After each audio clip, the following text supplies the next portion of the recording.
We're here. Hello. Hi. Hi. Hello. So, welcome everybody to our little D&D streams here. So, again, welcome to Breaking Dice D&D. We do run a adult content stream here, just as a heads up, with themes that may be triggering to some. So, that being said, Gert is our DM for this campaign. Can you take it away from here? Yeah, absolutely. Hi, everybody. Welcome back for session 3. Let's go and do the thing that we normally do. Everybody will go around and say one thing that happened last time. Let's start. I don't remember who started last time, so I'll pick randomly. Calliope, you go first.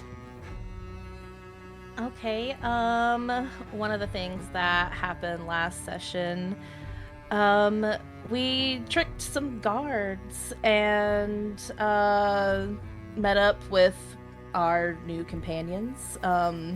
Long story short, for that portion.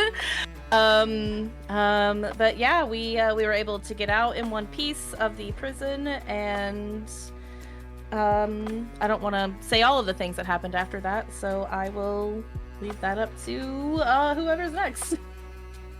Which will be Shade. Mm.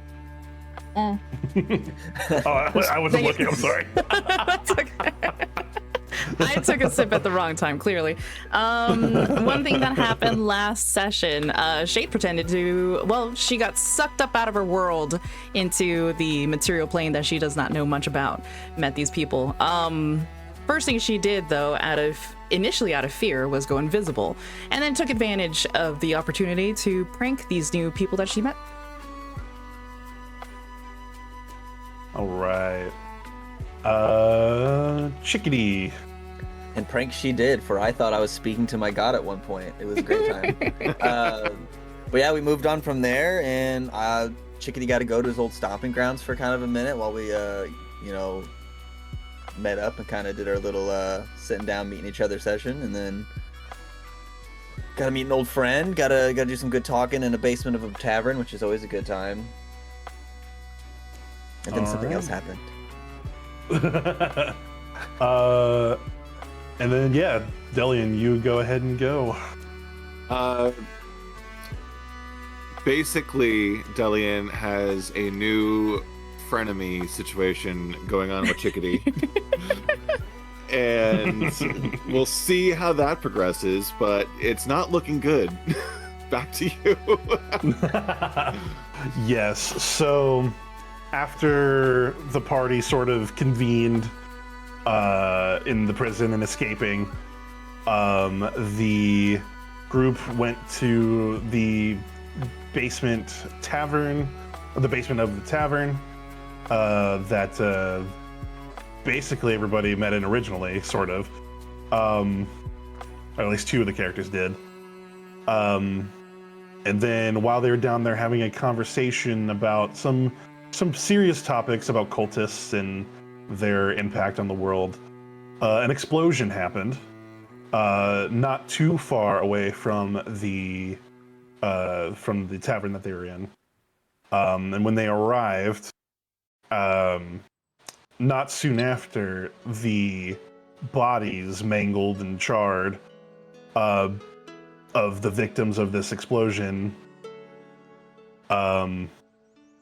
began to rise from the dead as zombies. And we had combat. You guys successfully took down all the zombies. And with some pretty impressive investigation checks, you all may take your first steps towards investigating this attack.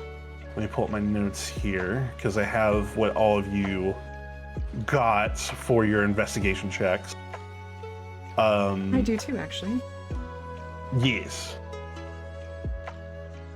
And then that D6 that's in the chat, that's my yes. I had a bardic. Mm-hmm. Yes. So, and I'll sort of, for you, Chickadee, I'll also include Shade, because you guys will you guys sort of helped each other on this one. You investigating the rubble with the help of Shade and her inspiration, you hear stifled coughing coming from one of the nearby buildings. The building is like the corner of it's blown open, and you see the second story of it.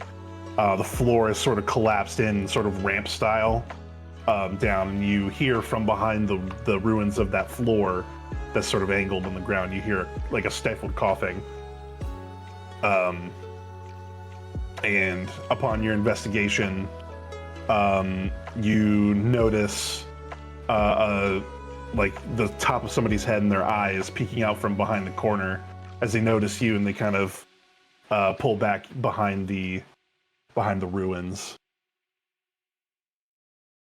Before we get to what you guys do, I'm gonna go give everybody else their stuff as well. Delian, for your role,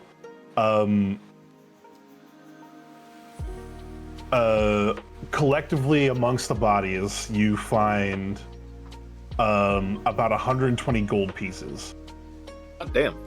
Yes, this is as Chickadee might have maybe mentioned before, Lorna Square. Lorna Square is sort of the affluent market district, part of the city. So yeah, among all the dead here, you find some gold that you're able to, if you want to, take for yourself. Oh, hell yeah, I'm broke as fuck. And then Calliope, I need to add an L to your name on my notes. You find near the area where the explosion was initially set off, where like the cracks in the ground are most sort of, what's the word? Noticeable, I guess. Yeah. You see a sort of broken piece of jewelry. It's a gold chain with a sort of winding vine setting of gold with a now cracked large emerald sat in the center of this like vine setting on this amulet. Go. Now I'm like, oh, we could fix this.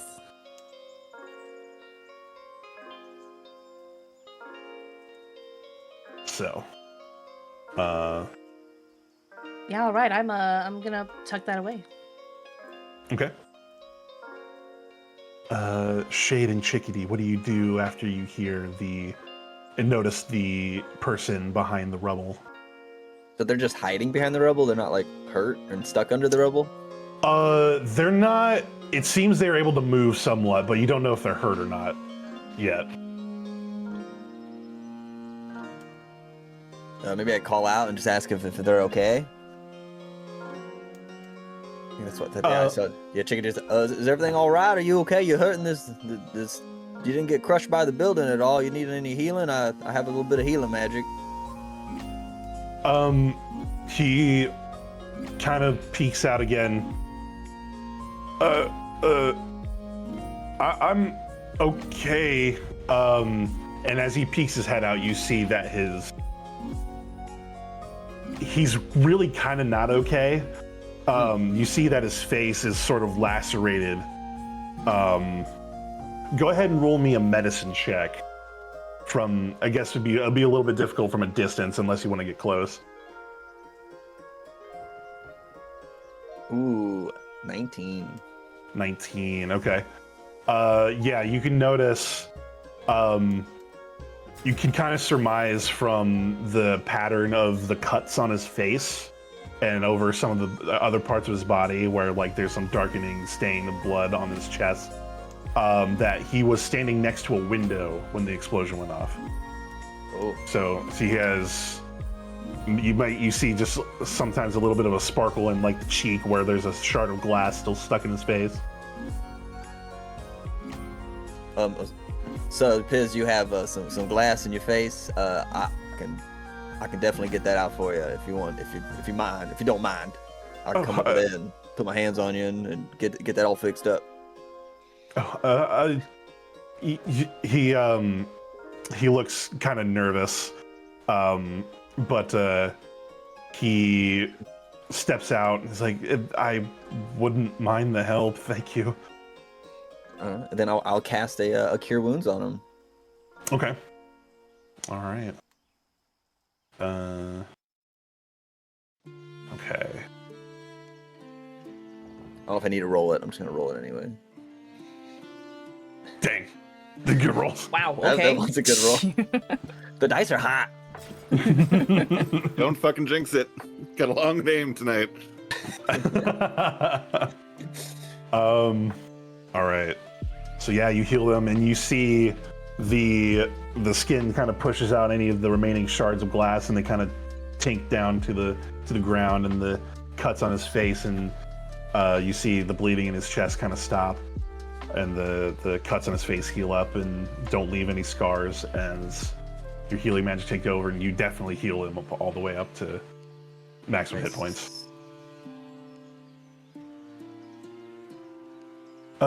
Thank you. That feels a lot better. You wouldn't happen to see what happened here, did you? I have no idea. I didn't know. I didn't see anything.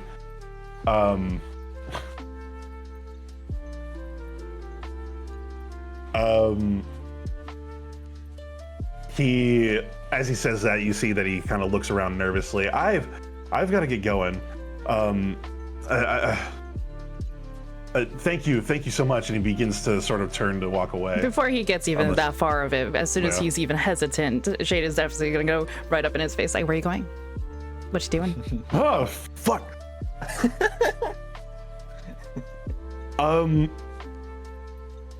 Home? You seem like you're in a hurry. I don't want to be here anymore around the he kind of gestures over to the dead bodies. Again, still looking particularly nervous. Can I tell Though- if that's the legitimate reason? Does he sound like that's the reason why he's leaving, or is it something that he's not saying? Go ahead and give me an inside check. Both of you can do this since you guys are both talking to him. Not great. 13. Oh, we both rolled 9s. Let me roll against you real quick here. Hey. You... At first it seems that he's telling the truth, but as soon as Shade begins to press him a little bit more, you see that he's looking around quite a bit more. It seems there's something more to what He's being dodgy. saying than... Yeah, he's being incredibly dodgy. I'm gonna look at Chickadee. I don't think he's telling the truth. Yeah, I think we can surmise as much. I yell and scream for Deli and Callie. Callie Hell pokes yeah. her head up and it's like, huh? What's wrong? And she's gonna if Deli is near her, she's gonna grab him and just yank him forward with my -3 strength. Instead of Delian actually just pulling sort him, of, like- you just get stuck in place. Yeah. Delian Like very, very sort of- cartoony. He stays still for a second, letting you pull, and then, like, as you're pulling harder, he, like, does a fake out and, like, sort of goes just to, like, trip you, and then as you fall to the ground, he walks by. Even when we're surrounded by dead people, we're gonna fuck with each other. It's great. Oh, at every moment, darling. Yeah. There's no Callie such is- thing as a bad time. Gonna scramble up, and do I see if there is a piece of a body that I can launch at him on the ground? Piece of a body? Oh my god. A Go finger, ahead and even. give me, Like give me a another skull investigation real or- quick. We've There seen is so much zero death respect for the already. dead. It's great. We've seen so much death already. Yeah. Right. Oh man. But yeah, so yeah, you or sorry, did you roll the investigation? Oh no, I didn't. Sorry. Hang on. Oh yeah, go ahead and roll investigation to see if you can find a body part to throw at him. Oh, my dice are slow tonight. That's okay. 17. Yeah. Oh, You goddamn. find a few fingers on the ground, kind of away from. I'm gonna scoop him up and just start launching him at his head. Like popcorn. Yeah. Delian gives no external reaction. He just sort of takes it and he's like, sure. I'm not the one who just ate shit in front of everybody. It's fine. He approaches Shade and Chickadee and he's like, who's this? What's going on? Just like twirl on a heel. Say, I don't know, but he seems pretty shady, and I should know. You are so I'm cute. gonna approach the stranger. I'm gonna look him down right in the eye and be like, tell me what you didn't tell them. Okay, go ahead and roll intimidation. All right. Oh boy, that could be better. Well,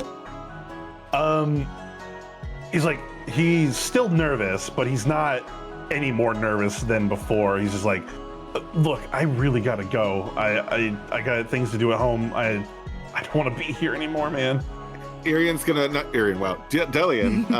is gonna pull other campaign. Sorry, Delian's gonna pull an arrow from his quiver real quick and just sort of slam it down in between this guy's feet and be like, "You're not going anywhere until you tell me what I want to know."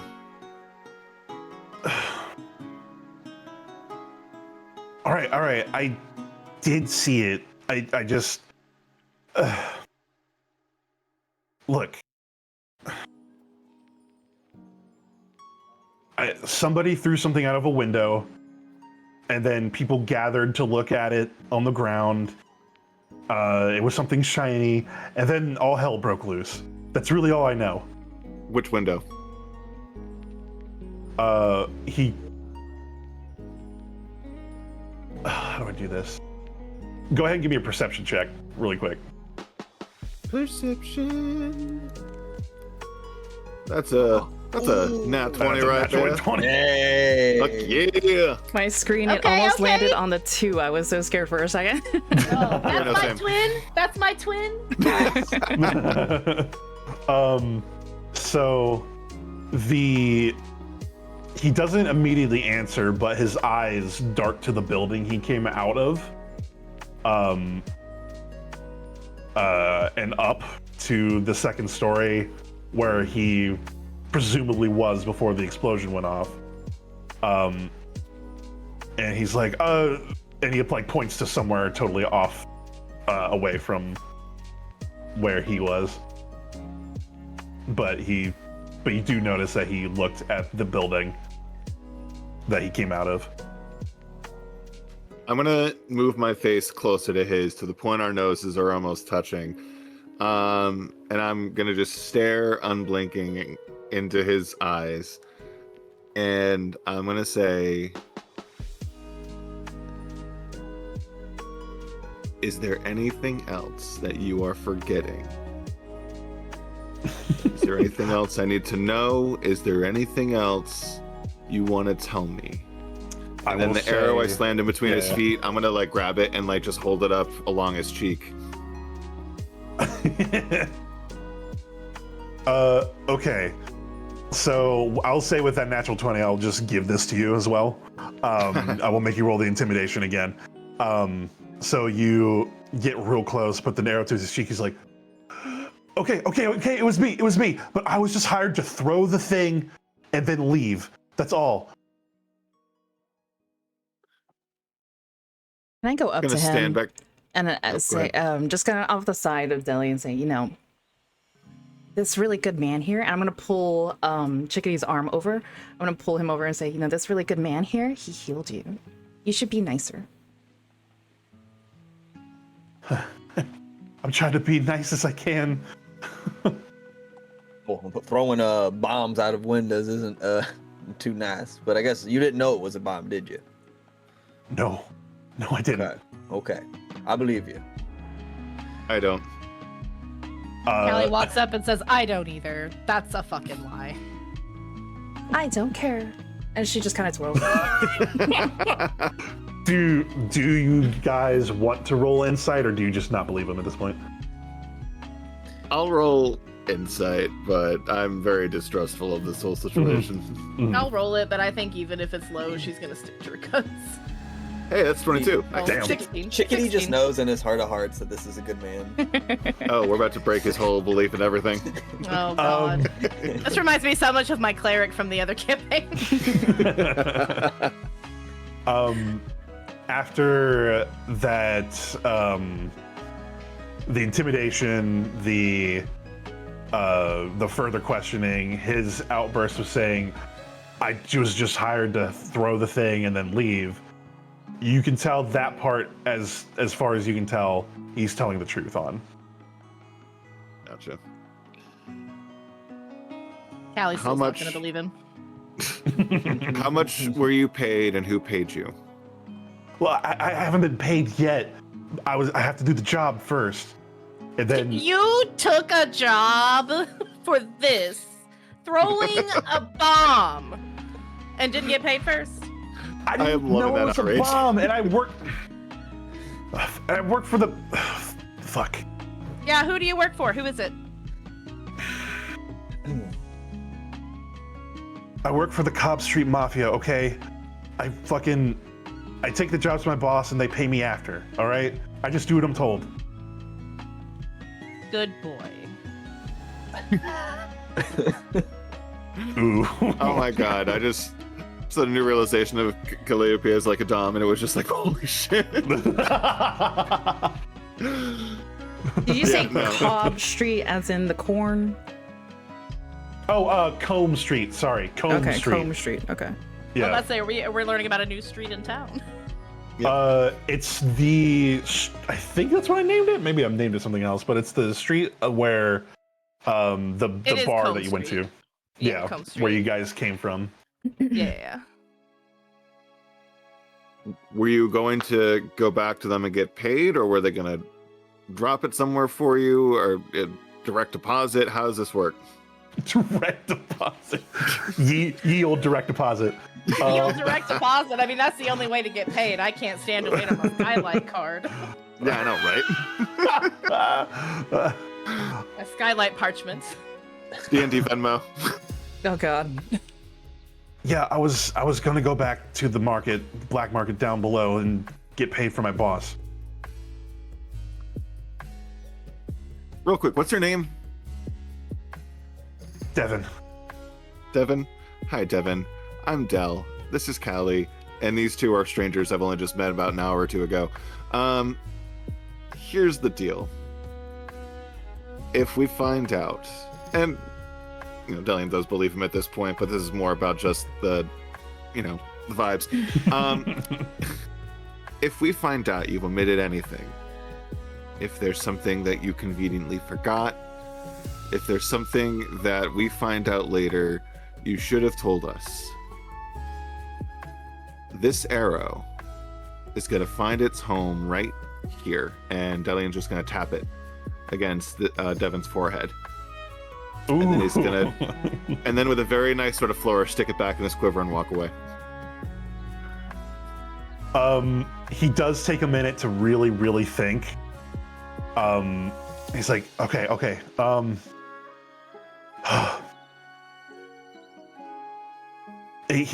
My boss said it was a mysterious benefactor, but that's all that he said about it, and told me to go do it. Okay, so these guys, your gang, they're just intermediaries. They're not the ones behind this. They're just the ones facilitating this. Okay. When they're paying the kind of cash that they were throwing, it doesn't matter what the job is. Gotcha. All right, Devin, get gone. He looks around as a couple of guards round the corner of the street as they finally make their way to the scene. It's only been about like 4 or 5 minutes since like the end of combat.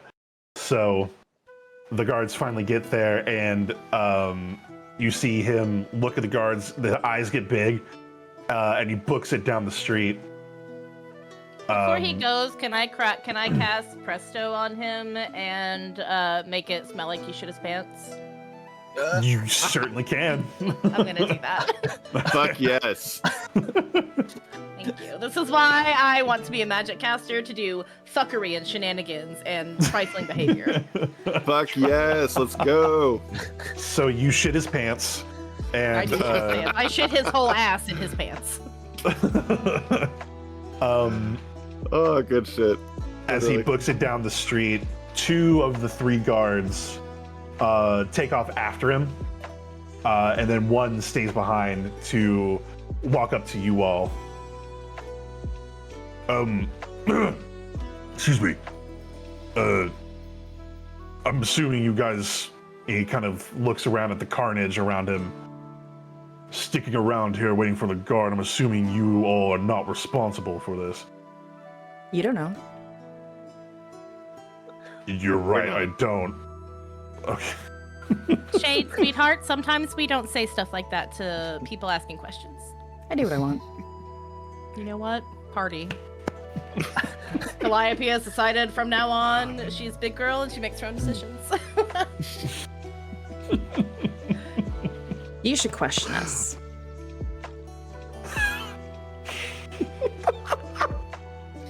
You know what? Let's do it. I love a game of 20 questions. I want to question you too. You should question them. And he's gonna point towards Callie and Shade. I'm gonna question all of you, if you don't mind. You see this? You see this guard? Is a taller human, but you see, instead of green flesh, like he's like half orc, half human, but he is more human than orc. You just see barely protruding from underneath his lips the protrusions of tusks underneath.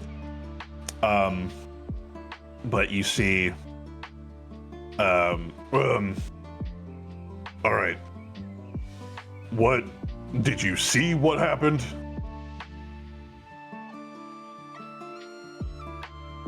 We would just happen to be close by, and we just rushed to the scene to see if there's anything we could do to help. We are not at all responsible for any of this. Why are you out of character? Why are you laughing? I'm just making myself laugh. I don't know. All right. Real. All right. And when you got here, what exactly happened? What was the scene? Well, it's the carnage you see now, and there happened to be a bit of undead walking around. But don't worry, we took care of that. We took care of that problem for you. What's up? I was just saying, he takes out a notebook and starts like Oh, jotting he's writing it down. notes. Okay. Yeah.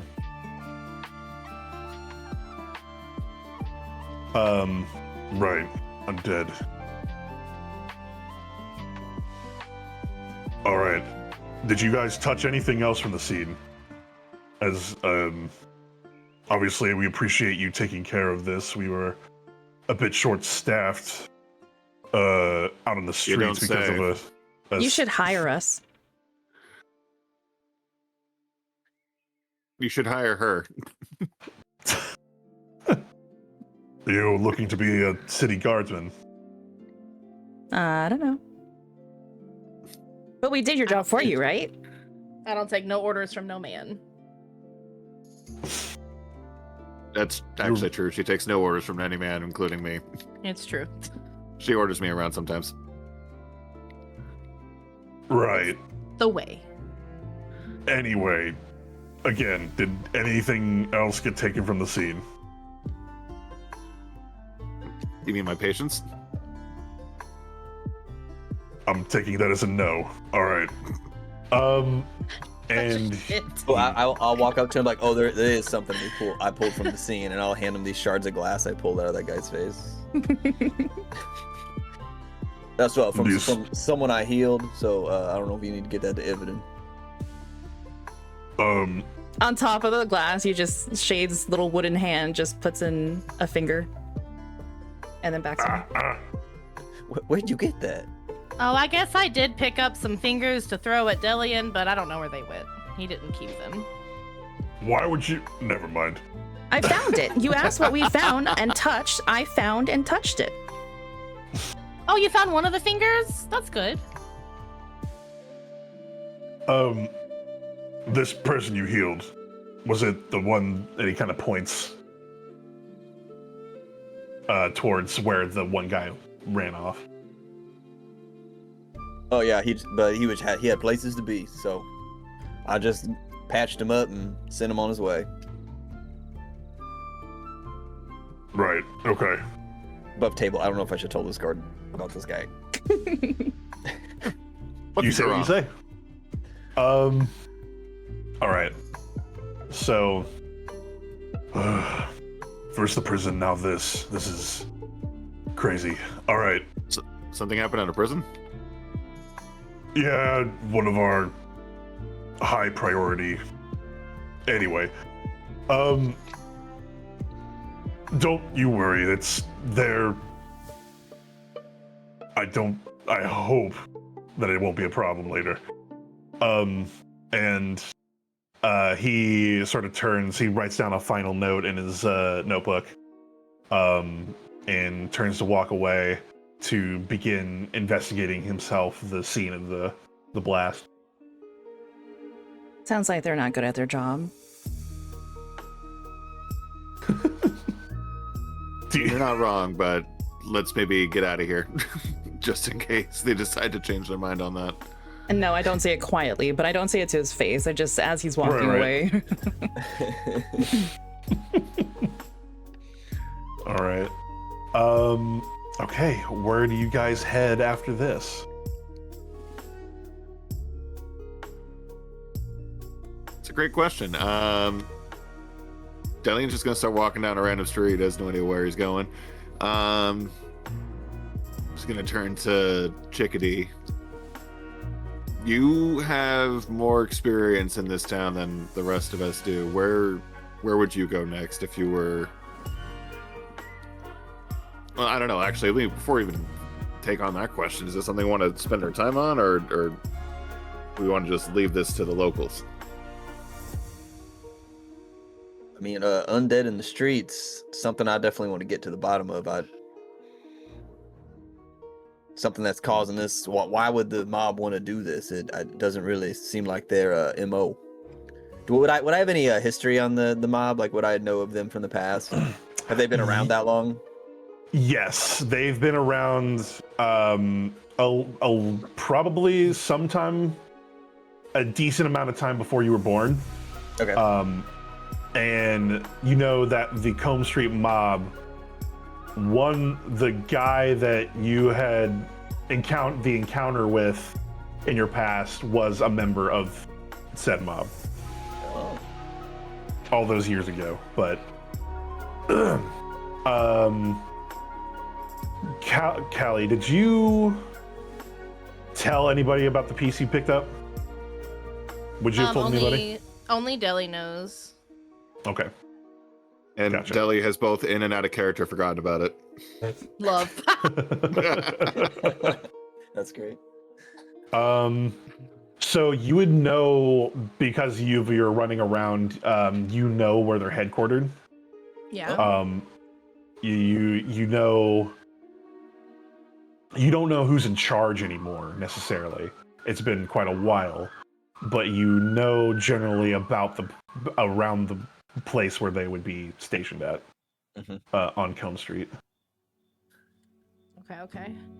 Then Callie will just kind of trot up and just pat Chickadee on the shoulder and just say,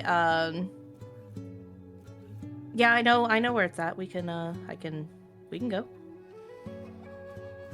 Oh, sorry. I meant Chickadee would know. Oh yeah. Oh, I thought you meant I would know. No. You were talking to me. My bad. No. Well, would you know? I guess I had it in my mind to ask too because we've been here for a bit. You've been here for a bit. I can roll. I would. Like. Yeah, go ahead and roll. Just roll history. Okay. 18. Okay. So yeah, generally you don't know exactly where, but again, generally, you know that you have to go into the sewers and tunnels underneath Combe Street, and there's like a black market area, and inside of that black market area there is somewhere in there the Combe Street Mafia headquarters or their hideout. So this is stuff we would have learned from being in like the Thieves Guild sort of deal. Yes, or at least in around them. Would you guys want to be a part of the Thieves Guild, or? I guess I just kind of assumed that maybe we were because we were dealing with McCabe so much. But... I kind of got. I mean, I'm down either way. I kind of didn't think how do I phrase this without spoiling too much? Yeah. Yeah. My thought was that, to word this carefully, he was an associate for your goals, not necessarily you were a part of his organization. Okay. Kind of more how I read that as well. Okay. Yeah, then I'll I guess I'll just say, yeah, I'm familiar. Don't know exactly where, but in the tunnels, No.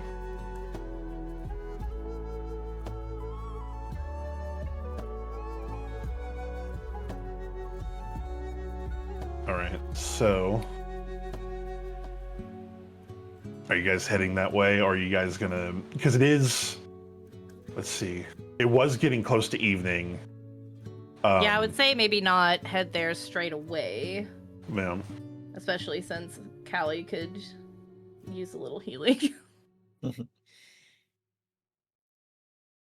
All right. Yeah, then I think you'd be a little more hesitant because that's like, I don't really want to walk unless we probably need to get like some sort of story going if we're maybe like trying to be like sneaky going in there, maybe try to see like maybe we're looking for work and get more information out of these guys instead of just walking in and be like, hey, why'd you do this?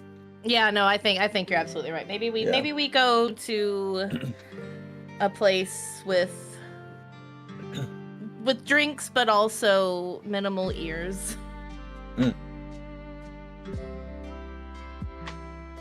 I wouldn't say no to some sleep.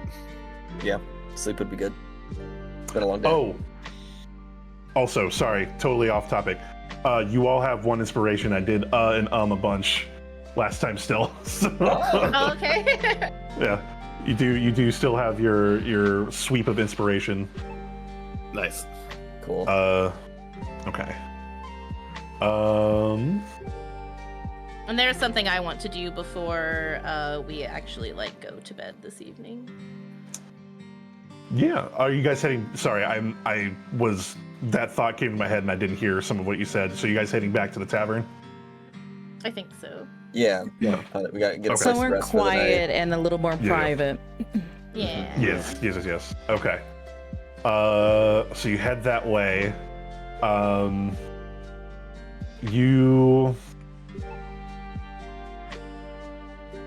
As you leave the area, you do see some of the townsfolk, as you guys are walking down the street towards Combe Street, sort of give you heed, give you like nods, and like one person even comes up to specifically you, Chickadee, having watched all this happen, and see you take down quite a few of these and take quite a beating yourself. Of these zombies, kind of goes up to you and says, "Thank you, whoever you are." Just doing my duty as a paladin to protect those in need. We need more people like you in the city. And they will sort of like take your hand, give you a little pat on the hand, and then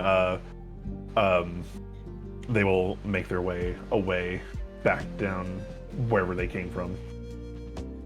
I think Chickadee just has a little smile in that moment, just feeling, he was kind of feeling beat up after this fight, and I think he's like a little reinvigorated for the walk back to the tavern now. Mhm. I think Callie will come up and walk ahead of him, but before she passes him, she'll just pat him on the shoulder and say, "Good work, shiny boy." I appreciate it. Y'all were great in that fight. I haven't dusted off the old hammer in quite a while, and but you all did amazing. I think we really worked together well to take out that threat before any more bad happened. Well, I've only ever worked well with one other person, and it's this asshole, so maybe you're onto something. Alien's gonna storm by, and as he does, he's gonna grab one of Callie's sort of strands of hair and just sort of like flip it up as he walks by. I'm gonna try to kick him in the back of his knee. Yeah. Give me an attack roll. Attack roll, really? Yeah. Just You unarmed? gotta be able to hit. Yeah, just an unarmed strike. Alright. A 6. That No. definitely doesn't. Whoop. You try, but you whiff. And I'm gonna probably trip a little bit and ungracefully catch myself, hopefully before I fall to the ground. And Deli will catch her before she falls. He'll reach out and grab her and be like, just for shaking his head, You're such a dick. and then he lets her drop. Oh my god. I wish I was in.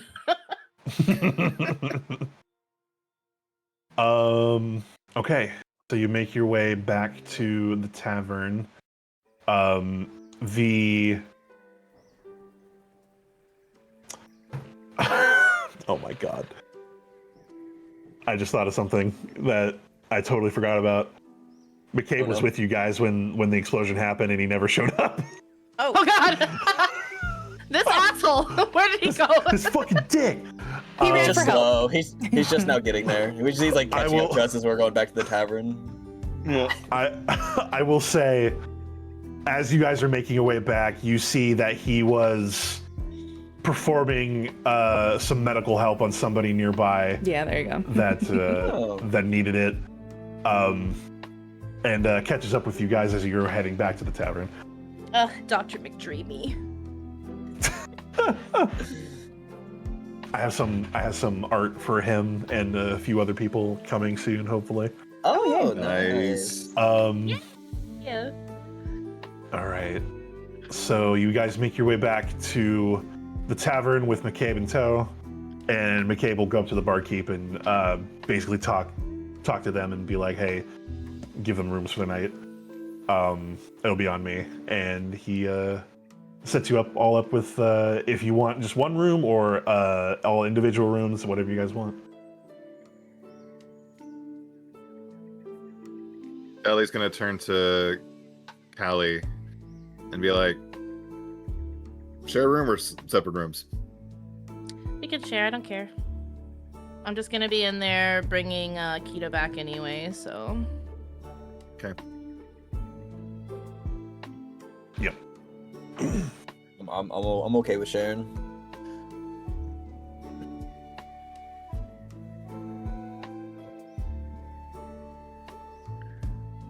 So say Shay, do you yeah, go for it. I was gonna say, Shay, do you sleep? It's technically not sleep, but I do rest at the night. Okay. All right. Oh, good. Close enough, I guess. And yeah, gonna head up to the room. All right. One big room for everybody then. So you walk in, you see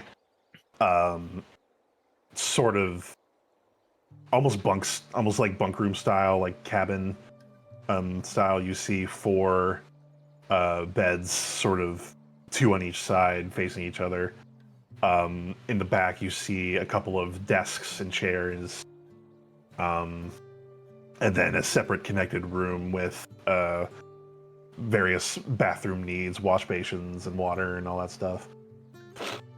But yeah, the night is yours before you guys get a rest, if there's anything you all want to do. Yeah, I think she'll just let them know, like, I'm gonna go summon Kita back. Just mind your business. And I'm gonna go sit. I'm gonna go sit in a.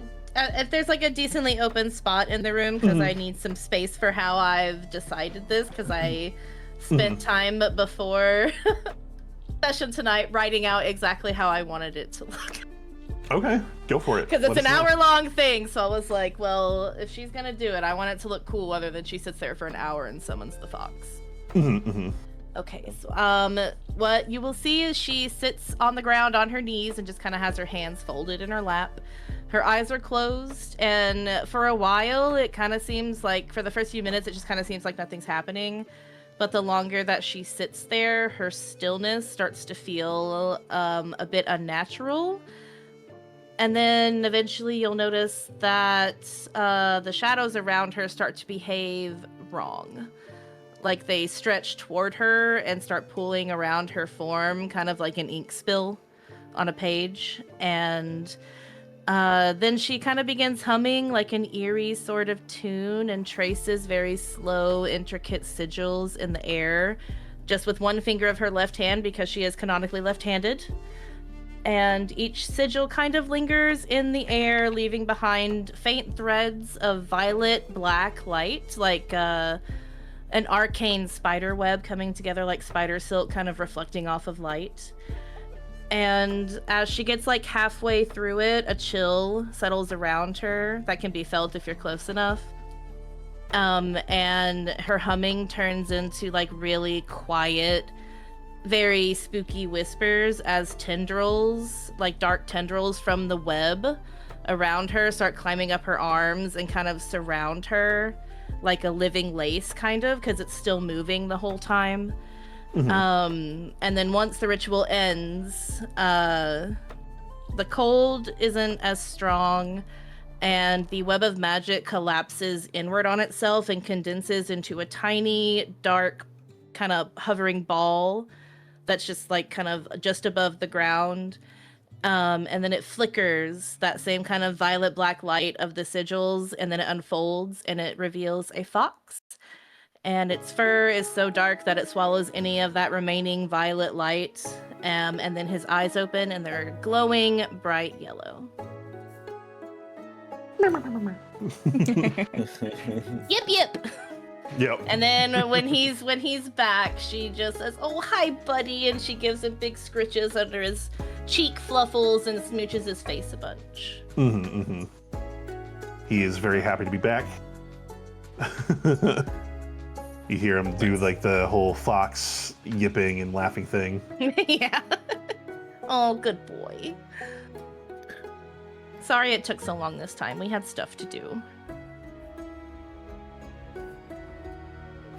While all that's happening, Del will be downstairs having a drink and a bite to eat. Okay. I think Chickadee's gonna be like sitting in a chair somewhere, just trying to like maybe kind of mesmerized by seeing Callie doing all that, but just slowly, just kind of quietly trying not to disturb it, or just like taking off like just the big heavier bits of armor, settling down for the night. All right. What about you, Shade? You do anything for your nightly ritual or anything? Or while people are doing their things, and she's kind of found a corner of the room and just kind of tucked herself away in there. Just kind of quiet, very quiet now that it's night and the day is ending. She just kind of watches everybody do their things, just more of like a people watching kind of a way, just seeing how these people act, what they do now, but keeping very reserved to herself, just knees to her chest, sitting on the ground in a corner. Okay. All right. McCabe. Oh, go for it. Yeah, go just for it. as a note, because when everybody goes to sleep, then she's gonna want to do something else after that. Okay. McCabe will join you, Deli, down at the bar. he'll sit down and grab something to eat and drink as well. He's like, well, what'd you find? Well, are you talking about the prison with the prisoner who dipped, or the street with the dead people walking around? Oh, well, I meant the explosion and the dead people, but both, really. If you want to tell me both, that's fine. From what we can tell, the street was not perpetrated fully, but facilitated by the Combe Street gang. They paid someone an amount, someone named Devin. I have no idea who, I don't know what his deal is, but they paid him an amount. I probably should have asked how much he was getting paid, to lob something into the street, and that is what caused all of that madness. So, how familiar are you with these guys? Have you worked with them before? Worked against them before? What's their deal? I don't. He gives you sort of it's almost a sheepish, guilty look. It's like, I don't work for them, but I owe them money, which is why I'm still doing what I'm doing. Damn. How much do you owe? Anybody but them. Let's see. Just made a payment last week. I think I owe them still like 2,500 gold. Holy Saren Ray, how the hell do you owe that much gold? What were you buying? I broke something that was theirs. That was very valuable.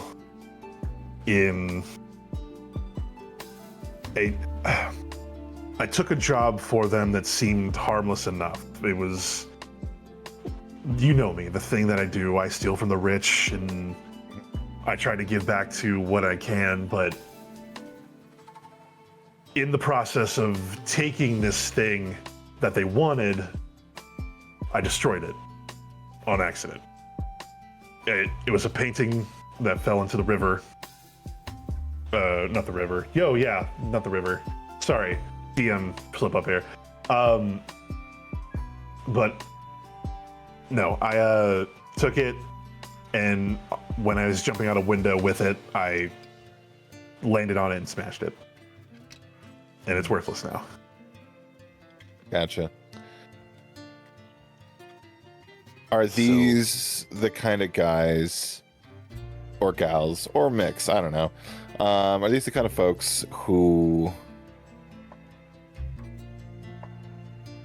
are going to be amenable to answering our questions? Or are these the kind of... just that laugh alone tells me everything I need to know. Yeah, no, they're not. They're in it for the money, and they keep a tight lid on their clientele. How would one go about finding out more about their clientele? You said that in it for money, so I'm assuming buying it would be extravagantly expensive, but that's an option. Like, what else would possibly get them to give up a name? To give up a name?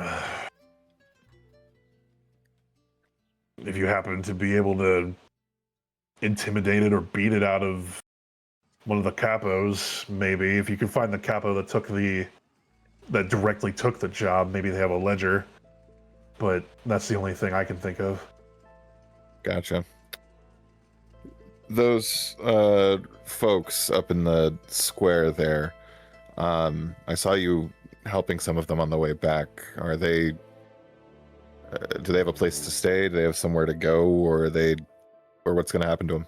The one that I was helping went. I applied a tourniquet. Basically, they had a lot of bleeding out of their leg, so I just applied a tourniquet and held pressure on there until one of the guards arrived and was able to take my place. I'm assuming they're just going to go to the medic station in town, but they said they would take care of it, so I really don't know.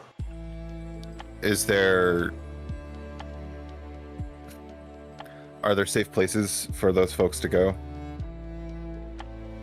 Yeah, Like beyond the medic station, like not just like tonight they're gonna have a place to get healed up, but like do they have a place while they look for a new home or what? Oh yeah, the buildings that got wrecked weren't homes; they were shops and um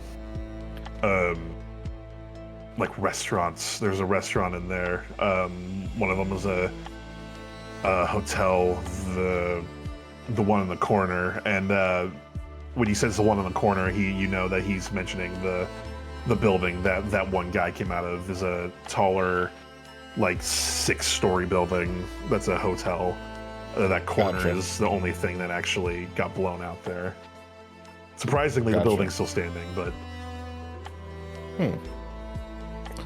Okay, so no one's displaced then. At least everyone is. They have a home still. chances are if they were out and about in Lorna Square actually doing some shopping, they're probably going to be fine, other than the ones that died. Gotcha. Well, I appreciate that. Dell's gonna finish up his drink. He's gonna finish up his food. He's munching on a nice turkey leg, and he's gonna leave 10 gold on the counter and slide it over to McKay and be like, payment for your help in all this and what you did today. He will absolutely swipe up that gold. Did you want to talk about the prison? You don't have to. Obviously, that's your bag. But if I can help, I'll still do what I can. And I'll pocket the gold.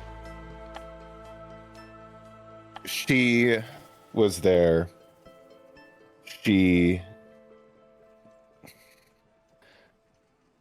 managed to escape.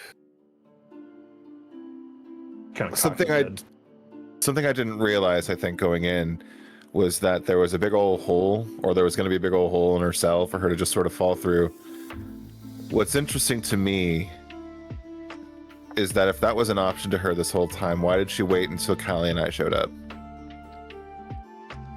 Because there would have been no way for her to know that we were coming. Do this. See if you can find out more about her, but anyone else you might have been working with in the city. Any other names you can give me, I'd appreciate it. I'll start making a list. I know there's a few names. I know the local government and probably the higher ups in the collective were suppressing this for some reason. I'll get you names and people you might have some questions for. I appreciate that. Thanks. And he'll Have give a you a good pat night, on the kid. back and turn around and head out of the bar off into the night. Yeah. Dell is gonna head back upstairs. Something he's gonna do when he gets up to the front door, when he gets to the room, the shared room, he's going to take his rapier off of his belt and he's going to wedge it against the door, so that way if someone tries to open it, it'll be stuck. And then he's gonna, take off his boots, take off his bow and stuff, and he's gonna lie down in bed. All right. Everybody else besides Shade's late night shenanigans happening. Everybody else going to bed? Yep, Yeah, I'll just be thanks. playing with my fox and say, hi, baby brother, while I'm like already in bed and I chose the top bunk. Yeah, I think seeing that Absolutely. everybody is pretty tired. It's just kind of like, okay, our discussions will wait till breakfast. One last thing I'll mention is seeing the fox. Dell is just gonna like scritch their nose real quick and then go to bed. It's his baby too. All right. So all of you go to bed. I know, Shade, you're wanting to do something in the middle of the night. Are there windows?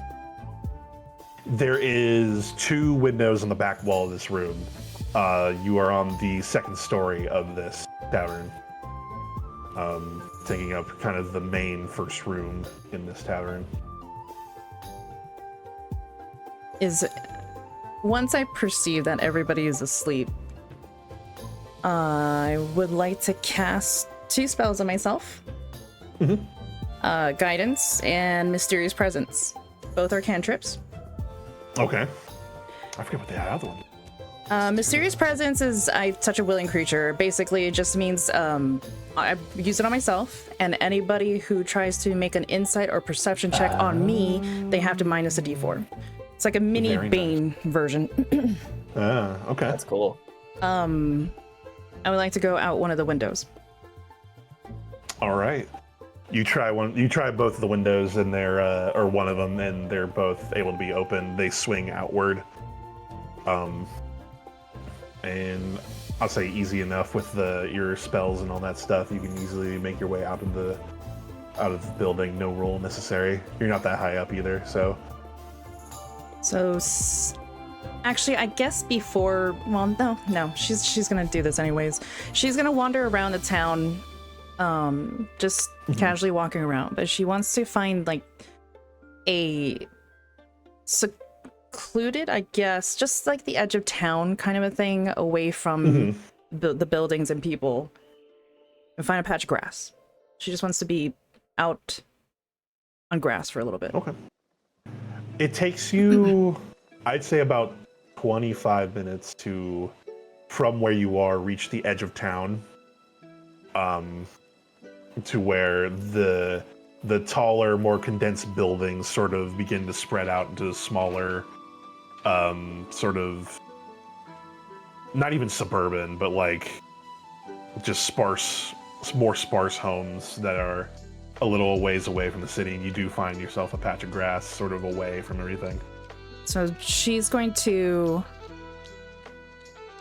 look around and kind of take in the lackluster that she's accustomed to surroundings of nature here. She's going to sit on the grass for a minute and just kind of run her fingers over it disappointingly. Mm-hmm.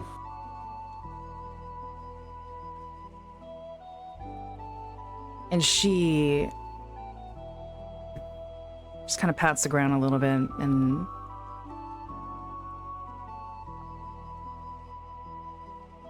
at first on her way there, she was a little bit not excited, but anticipating getting to nature would make her feel better kind of look on her face. But then once she sits down and actually touches how quote-unquote natural this land is compared to her unnatural habitat that she's used to, very disappointing. Very mundane. Very lack of life, lack of color, lack of everything. Even looking to the sky, everything looks not like home. And she tries for a few minutes to maybe this is fine, you know, kind of really trying to get her to nature kind of a feel. But after that time, seeing how this just doesn't make her feel better, so she defeatedly gives up, gets up, goes back to the room. And she climbs back in, again, same guidance and mysterious presence to herself, to not be seen or to wake anybody, to get back into the room, knowing that Deli had essentially locked the door. So she climbs back in. But when she does get back in, she kind of wrings her hands a little bit, looking around at everybody. She just kind of stands there in the dark for a little bit. And if you could see her, she has a very anxious look on her face.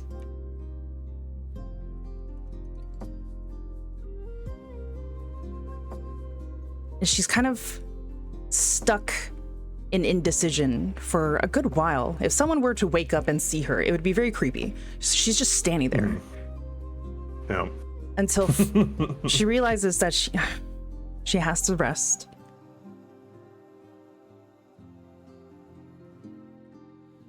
But she's going to sit on the bed beside Chickadee. Okay. I will say roll. Do you want to try and wake him, or do you still want to just sit next to him, not? Not trying to wake him. She's trying Okay. not to wake anybody. She doesn't want to be perceived right now. Then give me stealth and we'll just check again. Okay. It's passive. It's not hard. Yeah. That is 21. Yeah, you're good. So you sit down on the So bed next to him she very softly. very slowly, she just eases herself on the bed. And again, she's just kind of like rubbing her arm and still looking around at everybody. Till finally enough time has passed. She needs to rest. She's in her own way tired, very tired now. But she's going to kind of laying on her side without really trying to touch him too much, but she does curl up next to him and tries to go to sleep. Trying not to like disturb him in his sleep. You know, like when your cat is laying on the bed and you're trying to like sleep around them, that kind of a thing. She doesn't want to disturb him, but I'd say that's easy enough with your ability to kind of like smoosh your body in different ways. I think that's Chickadee easy just enough for mumbles something religious in his sleep and just keeps going. Just keeps sleeping. Pray, Saren Ray. Oh, the light of Serena. Saren Ray is good. Only Saren Ray can do it. so she gives up, but she finally lets herself try to go to sleep. She finally tries to let herself ease with the anxious, anxiety, and however way that Chickadee sleeps, I don't know, but she's just trying to like very carefully just kind of curl up next to him. Chickadee sleeps on his back, eyes facing the heavens. Are they open? Oh God! No, no.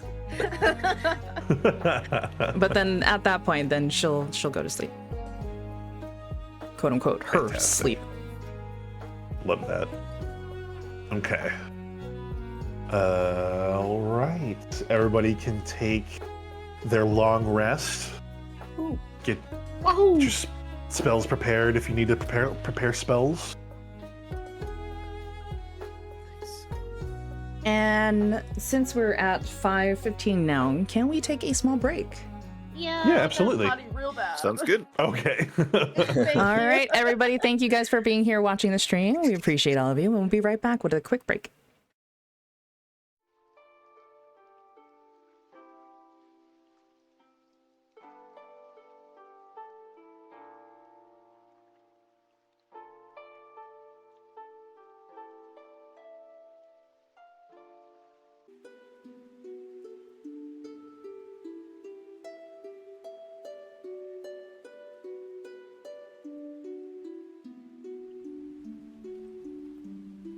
All right, we're back. Welcome back, everybody. All right. So, who I think would be funny if just because of everything that if everybody go ahead and roll a d4. I just want to see. Okay. I want to see who wakes up first. All right. A dos. That's a big ol' one. All right. 2. 2 twos. A 1. 4. Okay. So yeah. All right.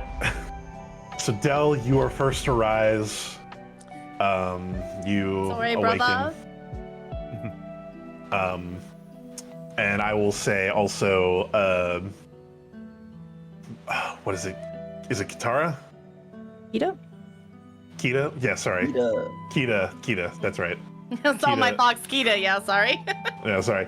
Kita also senses you awaken, Del, and sort of greets you in the morning as you awaken. I give him some good sort of scratches behind the ear. Careful not to wake up Callie. And is there like a kettle or something in the room for brewing tea or anything, or was that something I had to go downstairs for?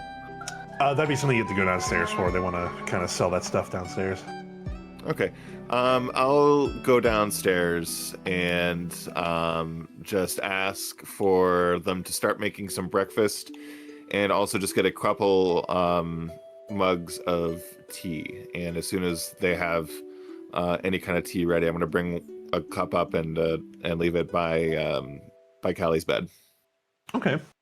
As you are downstairs waiting for the tea to be made, I'll say Calliope and Chickadee, you both awaken next. And Chickadee, you wake up, sort of stir, and then you see next to you in your bed a curled up Shade. I think a little caught off guard at first, but I feel like after a day with Shade, I feel like he's more warmed up. He's always welcoming and nice to everybody he meets. So I feel like he just kind of doesn't want to wake her up. Just slowly, just kind of looks over, checks the room out, sees Callie's also getting up. Maybe just try to ease my way out of the bed, not to disturb Shade. Mm-hmm. So you gingerly get up, and as you also, Shade, stir awake, you will all reconvene back in the room. Del, you have your 2 mugs of tea as you sort of close the door behind you with your hip and walk into the room. Everybody's now sort of awake and moving. And also, he would have strapped back on the rapier and the bow and the quiver and all that, so he'd be rearmed again. But yeah, he comes in, he sees Callie's awake, and he hands her some tea. It's like, morning. Oh, hey, baby brother. Thank you. And I'm just gonna sip it real big and long because she is so parched, but also loves just like a really warm drink. Anyway, he's gonna sort of turn from the baby brother comment and be like, and just mutter under his breath, 4 fucking minutes, I swear. It's still 4 minutes. And he'll sit down on his bed as he's sipping his tea. He's like, they're making breakfast for us. It should just be a little bit longer. Oh, hey, I appreciate that. Usually I get up earlier, but I wore out after all that action yesterday. I slept in a little longer than I would have liked. Mm-hmm. And Well, Del doesn't you say anything, deserve but he a looks little unimpressed. And Callie's like, maybe you deserve a little beauty sleep. You know what? I think I do. And he just wipes the sand from his eyes, big stretch, gets back in that chair and starts clapping his well, no, I think I'll wait till breakfast is done. No need to put all the armor back on yet. Did everybody sleep okay? I was out like a light. The same horrors that haunt me every night were there, but that's nothing new, so... Oh. Yeah, yes. Well, I didn't. Sorry to hear that. It's so real. Period, like... Any sleep you get to wake up from is a good sleep. And Callie will look over at Del and be like, sometimes I wish I could just not wake up from the sleep. Del doesn't say anything. He just sort of shrugs. He's like, I get it. Anyway, good morning. What's on the agenda today? Well, we should probably figure out how we're going to get into this gang hideout deal. I spoke to McCabe a little bit last night, and I'll just sort of relay everything he told me to them. What's the thought here? You, and I'm turning to Chickadee for this part.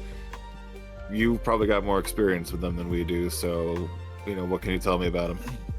Yeah, I know of them. Not the most kindly bunch. I don't really want to walk in there and start asking questions because they don't like that. So I think we need to have a game plan. Maybe pretend that we're looking for work or something, and try to get some information out of them. Figure out why they did what they did, and put a stop to it. McCabe mentioned that the person who would have collected the job would have maybe put the name down in a ledger. Do you know maybe where we could find that? Because that might be an easier way to get what we're looking for.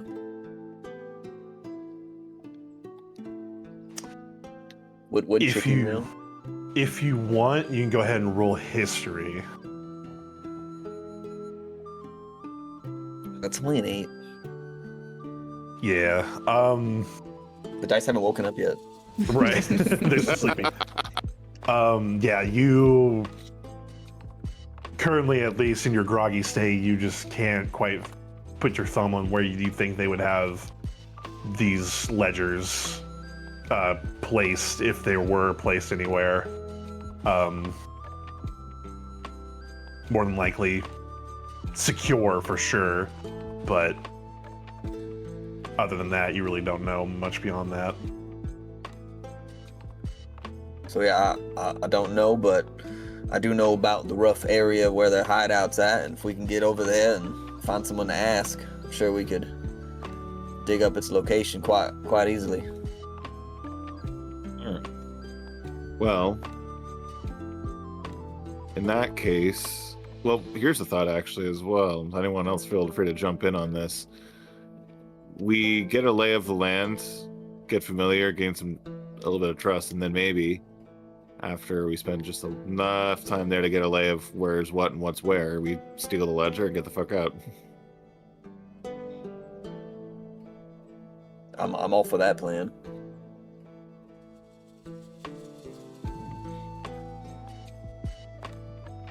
Callie? Yeah, let's go.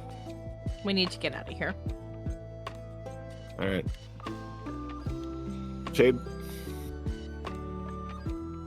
Do I have a choice?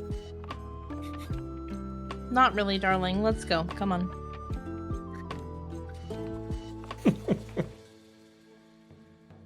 All right. Let's get out Sorry, of here. I'm trying my Dom era.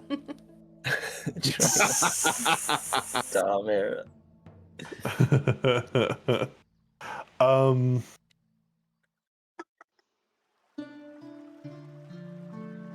trying to think if there's anything I need to let you guys know before you move on.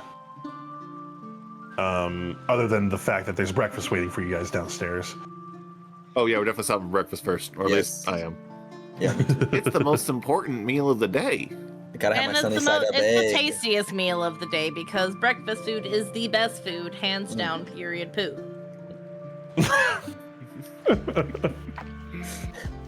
I will not take questions.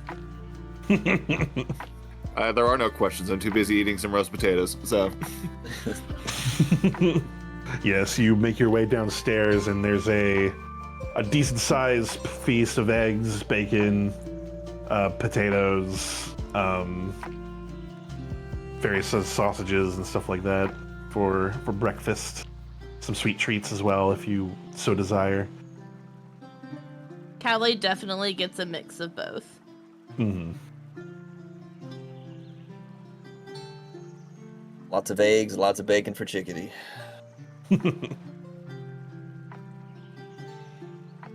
All right.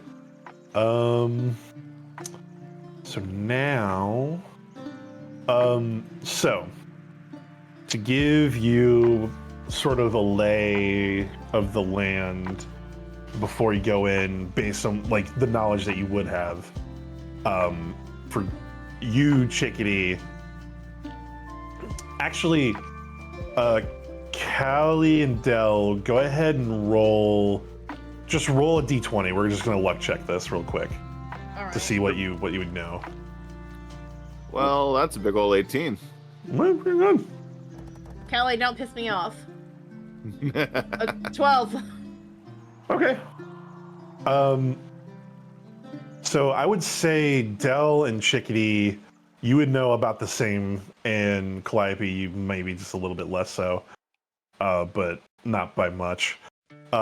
So you know that to get down to the black market area, you have to find a way into the sewers, and there are sort of grates just sort of out in the middle of the street, but then there are also a couple of side passages that are sort of watched but not guarded, if you know what I mean. Like you'll always walk by, there'll always be somebody at the top of the stairs leaning against the wall and give you guys all once over on the rare occasions that you would go down there, but you're never stopped from going down there. And then when you do get down there, it's sort of the tunnel winds a little bit through a bit of sewer tunnel, but then you see there's a bit of an excavated portion that goes down a little ways, and it's sort of like an open air market. For you and for Dell and Calliope, it's with the fact that it's underground, with not a lot of light other than the torchlight of like different sconces posted up in the middle of the roads that are there. It sort of reminds you of where you grew up in the city.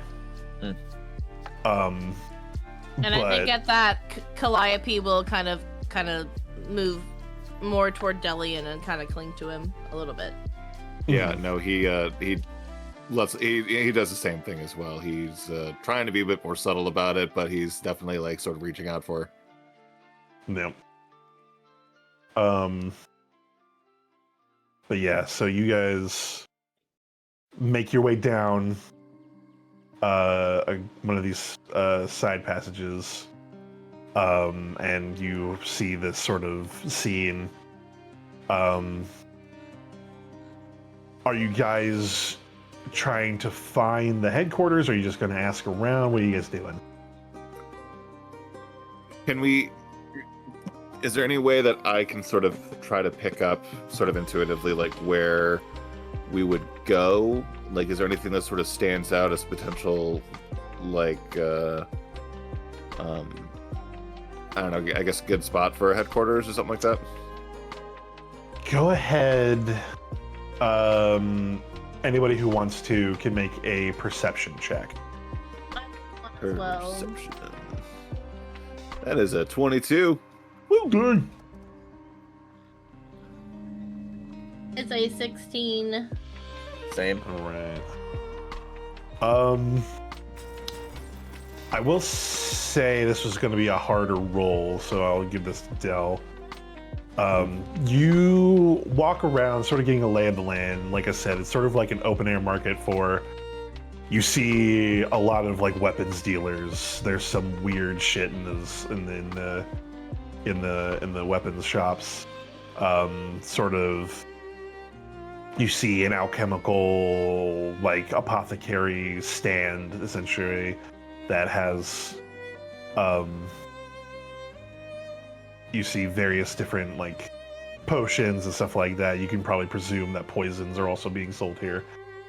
But as you walk around, you see that in a particular area of the market, you see that there's an alleyway that is being pretty heavily watched by about 3 or 4 tough-looking guys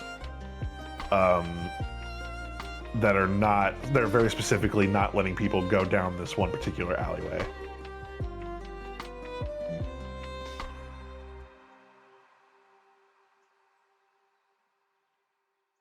I'm gonna turn to the others. I'm gonna first lead us slightly away, so we're not like directly in their line of sight. And then once we're like sort of out of sight, I'm gonna sort of stop and be like, "That alley back there. I think that might be what we're looking for." And they don't look super friendly either. Well, let's go for it then. Why don't we? Well, how should we play this? Are we gonna just walk up, slap him in the face, and walk in, or are we gonna try to be, I don't know, a bit more subtle about it? What are the thoughts?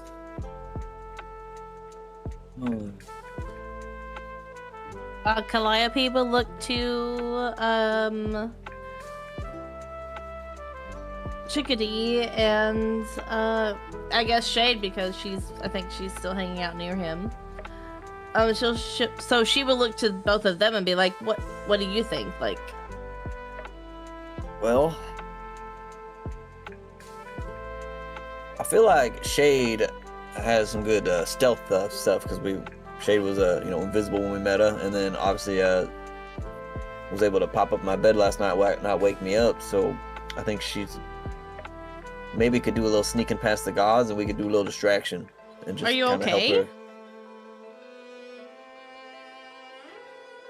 Oops.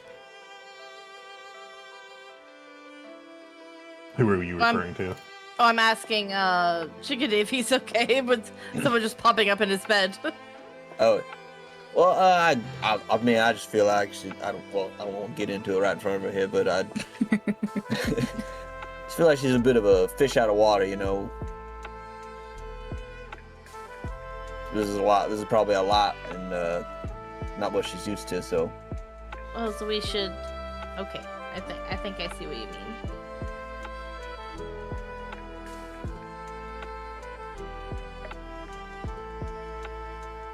but I just Don't think know she seems pretty stealthy. So I don't know if you want to try to.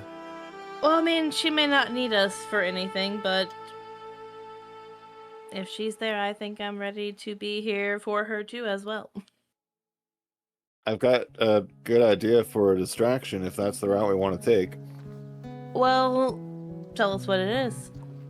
Oh, well, that'll be, ruining the fun. Like, trust me, it'll be a good distraction. Okay, I'll trust you. As I always will, forever and always. So, Shade, how do you feel about that? Do you think you'd be able to sneak in there and take a quick little look around? I can sneak into anywhere, but then what? Oh, that's a fair point. Like, what's Yeah. is the objective here to try to go find the ledger and see if we can find out who did what, or something else? Yeah. Something. Maybe just talk our way in. Well, how about this? Why don't we combine plans? What if the three of us go in? He's sort of gesturing to, himself, Callie, and Chickadee. And while we're going in, Shade follows us invisible. And then while we're, talking to whoever, she can just sort of roam around and see what's what. Am I I just like that. looking for a book? Yes. Looking for a ledger that would have the name of who hired this Combe Street gang to, blow up that square. DM. And like the ledger would be like a book of like, I'm sorry, also DM. And Yeah. sorry, Tamer. But the book would be also like a log, a full log. You are unsure of how detailed the ledger would be, but based on what McCabe told Delian and then what Delian told you guys, that there's at least something. And then Okay. Shade, what did you had a question? Yeah, being that she's gone invisible and done shenanigans before, she would know if she were go to be invisible and went into this place. DM, what are your rules on actions revealing or dropping the invisibility? Would her going through books drop her invisibility according to your rules? No. I think very specifically for invisibility, it's combat actions. Okay. Like if you were to get hit or hit something or cast a spell, or like a combat spell specifically, I think that would be the only thing that would break your invisibility. Concentration upward to move. Okay. Okay. So then knowing that, then she'll. I don't know if I could find it, but I could try. Well, if you feel like that's something that you can give an honest to God shot, then I say let's try it. And if you find it, great. If not, we'll be trying the diplomatic approach. So maybe that'll work out too. And maybe if we get the information from somebody, we could like say loudly, like, "Oh, it's over there," and like, kind of just be like loud about it, so Shade could hear and be like, "Okay," and go that direction. Yeah. Sure. I see no way this goes wrong. Well, like you said, wrong is a surprise, and that makes it fun.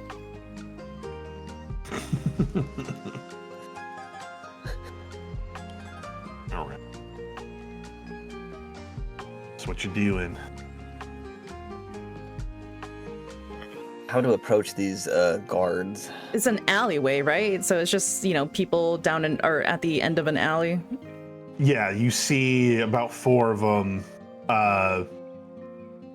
sort of big-looking guys and one kind of scrawny-looking dude, sort of leaning, looking mean against the alleyway, very clearly stopping anyone trying to go down it. Gonna walk right up to him. Okay. I'm just gonna follow and it looks like Delian has a plan and. Hold on. How long does my invisibility last? I think it's only an hour. Allie is going right? to start readying 1 a hour. different spell. I guess as they're all going in, and according to their plan, Shade will cast invisibility on herself. Okay. I'm presuming you're gonna find like a spot to be away and then do that. Okay. All right. Easy enough. And within the hustle and bustle, no one's gonna notice something just disappearing. So, you do that, and then you 3 walk up to these toughs. And as you approach, they sort of gather in front of the entrance to the alleyway and kind of cross their arms and look down at you. What do you want? I want in. Yeah, we want in. Let us in. Open Yep. up. That is Open up. correct. That is what we want. Open up. It's fucking awesome. I'm sorry. They sort of look at each other, look at you all up and down, and just like,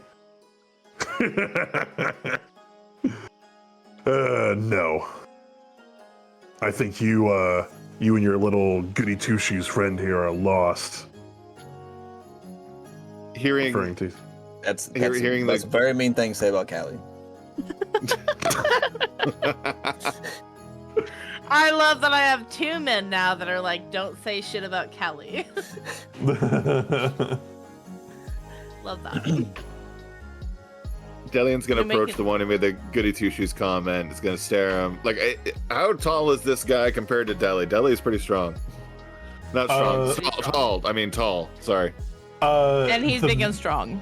The main guy is very clearly a full-blooded Goliath.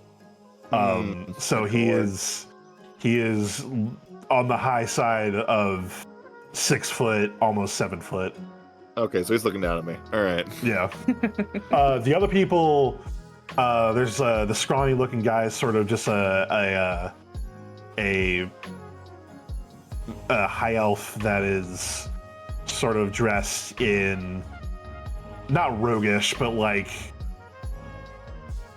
imagine almost like I keep referencing Robin Hood, but like the Robin Hood gang from Shrek. Yeah. Sort of that kind of garb. And the Robin Hood I keep thinking of, Gert, is the Disney one with the foxes. So Right. Yeah. bring that to my D&D. Please, Gert, do it. Gert, do it. And then the other two sort of medium in between guys are just humans, kind of bog standard looking humans. But yeah, the Goliath kind of looks down at you as like, oh, what was it? I forget what you said. What did you say? I forgot what I said too. So Come on, brother, you can do it. thanks, sis. Is gonna turn back to the Goliath guy and be like, "What's your name?" Garvey. While they're having Why? a conversation, Garvey. can I try to sneak Yes. through? Yes, that, I was just about to cut to you. They are sort of blocking the way in, so you can just, I mean, you roll stealth with advantage because you're invisible. But yeah, you can try and sneak past. Using her ball jointedness. Yes. Let's see. Yeah, being smooshed. Well, one was a natural one, but the dirty 20. 320, all right. Let's see.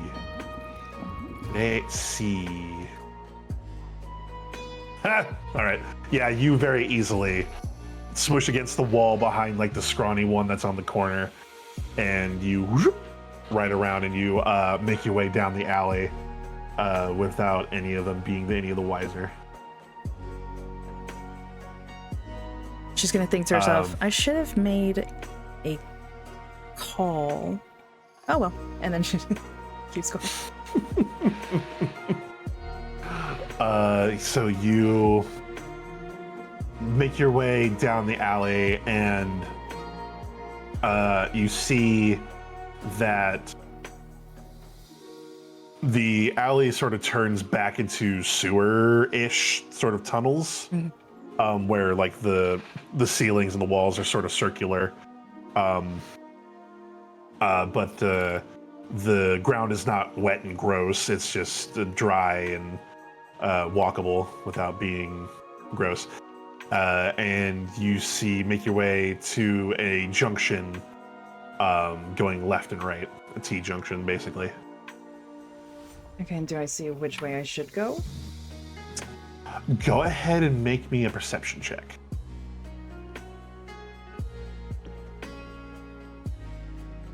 $11? Okay. One side has on the back wall away from you, one side is blank and another side has some sort of scrawling on it that you can't really make out. It doesn't look like any sort of language that you would understand.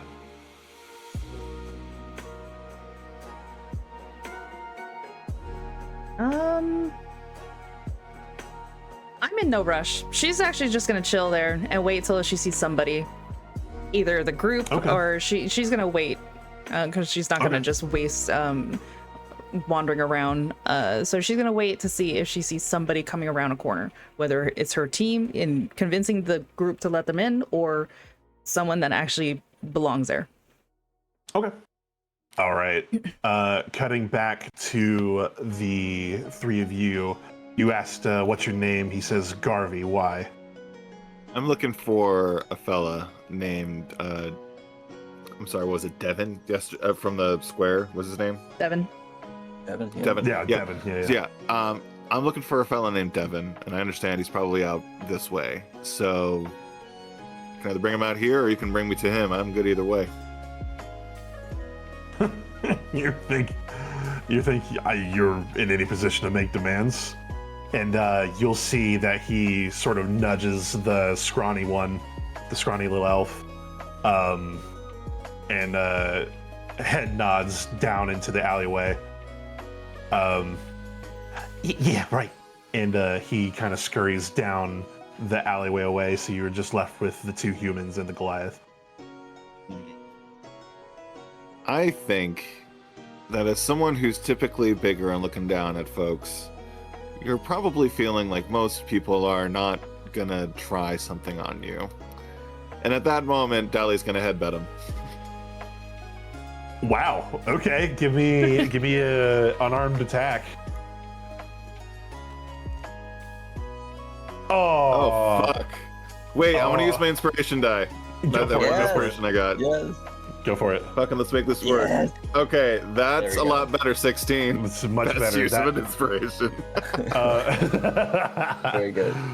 That will hit. Go ahead and I think it's just your strength modifier, like 1 plus your strength modifier, right? So Which it'd be- is nothing, so yeah. So I don't so think it's minimum of 1. minimum 1, yeah. Oh, okay. Yeah. So it's like 1 damage.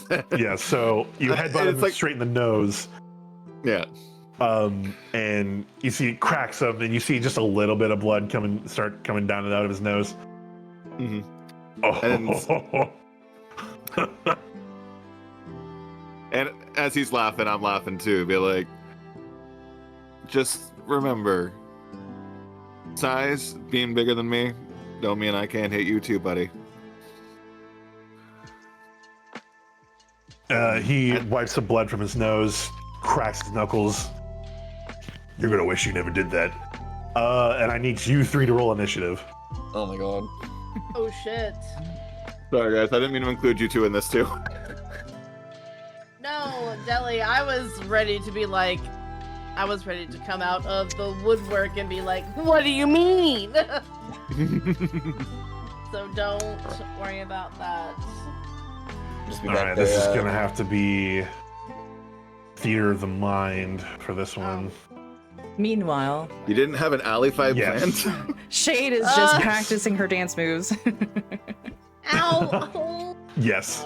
While they're doing the Hit my initiative elbow. and I get the setup, we will go back to you. You do eventually see one of the scrawny elf sort of running down the alleyway from where you came and make a left turn down the T junction. All right, then I'll follow him at that point. Carefully. Okay. Yes.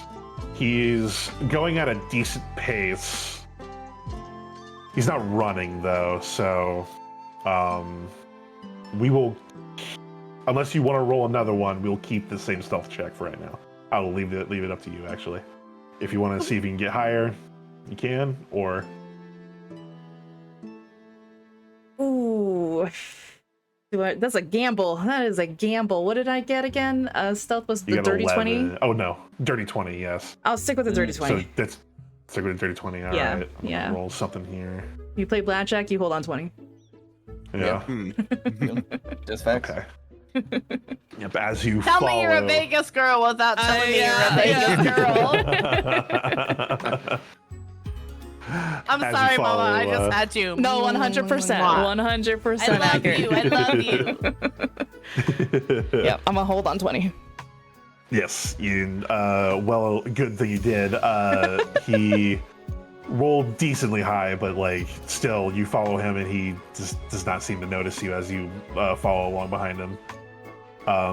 He makes another turn to the right and another to the left, down into a sort of arched doorway. You hear him. He does a specific series of knocks, and a slat on the door opens up, and the door swings open for this elf guy to make his way in. Am I able to follow very close, or before the door shuts? Am I able to follow him in? I will say now at this point, roll me one more stealth check You just got to it. see, because there's a new person and a new action. Is it still at advantage? Yes, you're still invisible. Yes, Okay, 18. pretty good. And roll again here. Yep. All right. Yep. Easy enough. You slip on in right behind the elf. And we will get back to you here in just a moment. You got it. We are gonna run this combat really quick. It's a party outside. Let me give me just a few moments to get this together.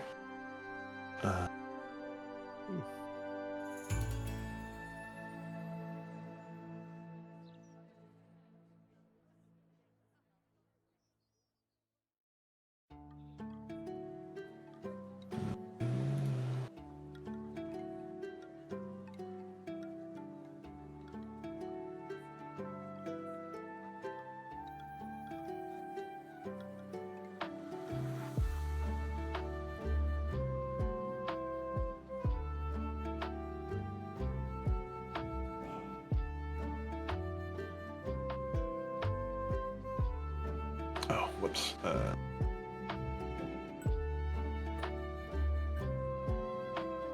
Okay. And then... Ooh, okay. All right.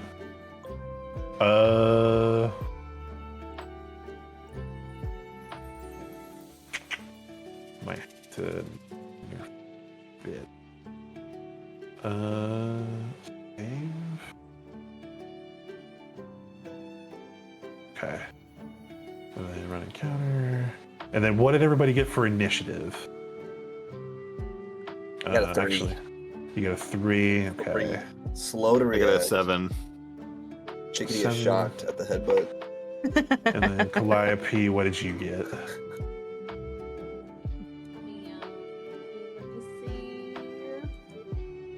I might be able to pull it up here.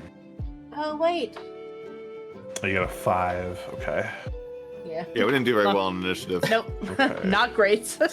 Everybody, Sorry, yeah, I You know what? But my Maybe they didn't- thing, like I refreshed my page and it was not allowing me to see anything. So There's a non-zero chance that they did worse than us in initiative. Like that is a Okay. possibility here. don't talk to me. Don't talk to me. All right. Do but don't. Do but do not. Okay. So we are starting with the Goliath.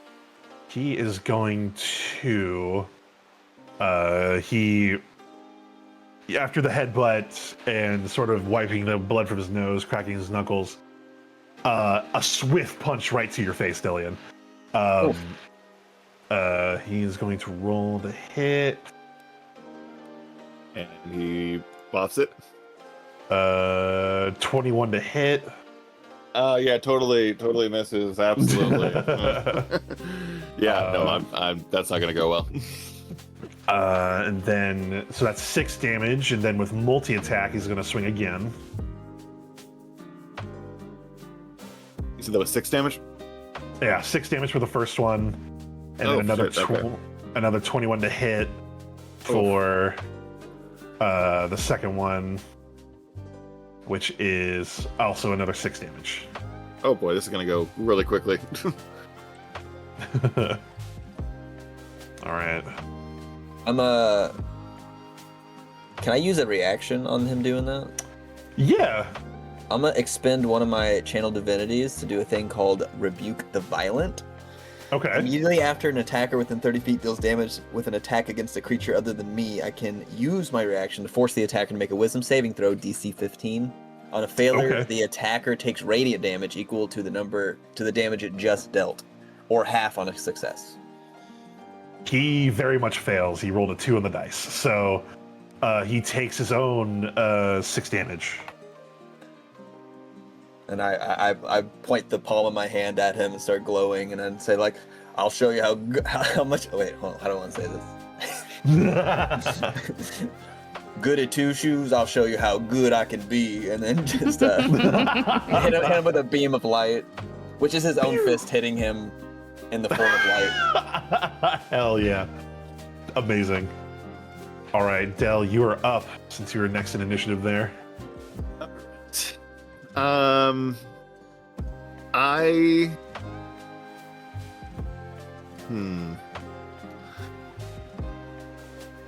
don't want to draw a weapon and turn this into a deadly fight, but at the same time, I also can do literally a single point of damage at most if I do manage to hit this guy. What's nearby? Is there? Like, I know we're in an alley, so there's probably not a lot of like stuff around, but what's in the immediate vicinity? I can tell you that, and I will, but I also will let you know, part of the rules, you can just declare your damage to be non-lethal, if you wish. But Yeah, yeah, and that's fair. I worry the appearance of drawing rapier will turn this into something else. Right now, I just want to try to keep it at like just a street level brawl. You do see that there's a couple of broken chairs and like a broken down barrel. So there you have like the metal ring around the barrel as well as like the planks and stuff, and then like a chair leg and like the back of the chair as well on the ground nearby. Okay, I'm gonna grab the chair leg and I'm gonna take a swing at the Goliath's leg. Okay. So how do I roll for that? That will be. It's not with proficiency, so it'll just be your adding your strength modifier to a D20 roll, and then I'll say a D6 of damage without proficiency. Okay. Yeah. And to specify, like I'm trying to hit the back of his knee to sort of like drop him a little bit. Okay. All right. Cool. We'll see how this goes. Oh fuck. Okay. 15. 15 does hit. Yep. Shit. All right. And you said a D6. So we'll do that. So 2. Now, with me being a Gloomstalker Ranger, I have a thing called Dread Ambusher. At the start of your first turn of each combat, your walking speed increases by 10, which not relevant right now. If you take the attack action on that turn, you can make one additional weapon attack as part of that action, dealing an extra 1d8 of damage on the weapon's damage type on a hit. So I'm gonna swing again at his other knee to sort of drop him, to fully drop him. Okay. All right, let's try this. I'm good with Hot that. damn. 15, that does hit, just barely. All right. Go ahead and roll a D8. All right. And do I get the D6 on top of that still, or? I think the way you worded it, it's just a D8, but it is of the damage type of the weapon. Cool. So it'd be bludgeoning damage, yeah. Cool. All right, that's a 4. Okay. 4 damage. So yeah, hit one knee, hit the other knee. All right, so I will say that's enough damage to where you crack him on the one knee. He doesn't fully drop. He's off kilter, but with the second hit, you crack him well enough with the second hit that he drops to his knees. Not fully prone, but he's down lower at this point. All right, and just to end my turn without looking, I want to be like, Callie, your turn. Okay. And I am going to pirouette. Let me know if it's actually. I don't know if you're next in your initiative or not. No, I don't know, you're but- not. You're the two other guys are actually going before you. Anyway, I still pirouette up. All right, so they will just do one. Will do an attack on one on Callie and one on Chickadee. Everybody's taking a guy.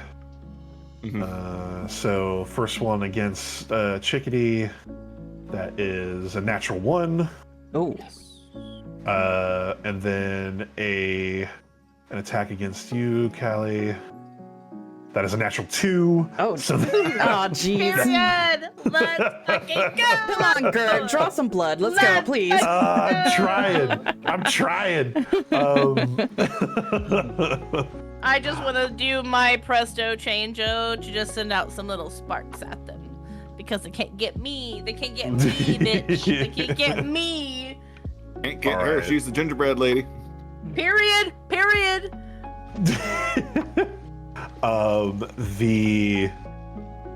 Okay, so the bandits both take swings, but they swing wide on both of you. You're able to dodge out of the way. Callie, you are up.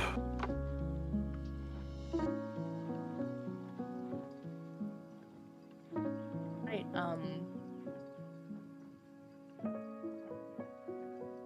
one moment, please.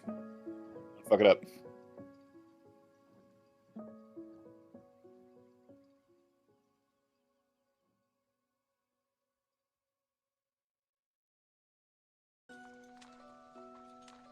Might as well roll these everyone so the people can see. It doesn't use combat, doesn't matter.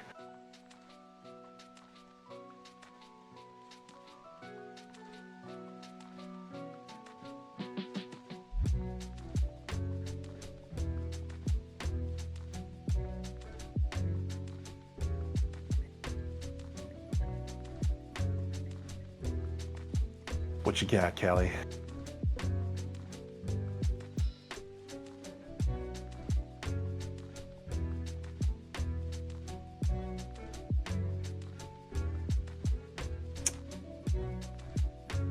Kelly? Are you Hello. muted? Oh god, no, I'm sorry, I'm here. Okay. I'm sorry, I had to go refill my water because it was barren. Oh, okay. Yeah, you're up.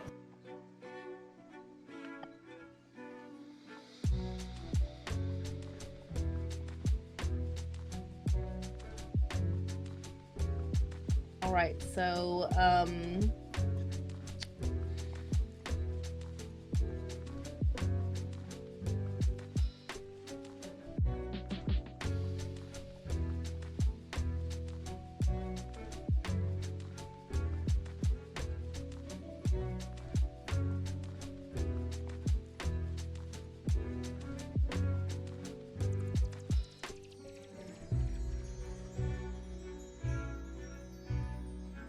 Gotta make a choice, girl. oh god, I know, I'm sorry. I'm just so nervous. I'm sorry. What are you I'm nervous sorry, I'm about? It's sorry. just it's an alley brawl. What are you nervous about? Alright, I'm sorry. Tell me what I'm rolling again. You're not rolling it. This is your turn in combat. We don't know what you're doing. Oh, Yeah, you're choosing what you're doing. oh my god, okay, I'm sorry. I'm going to,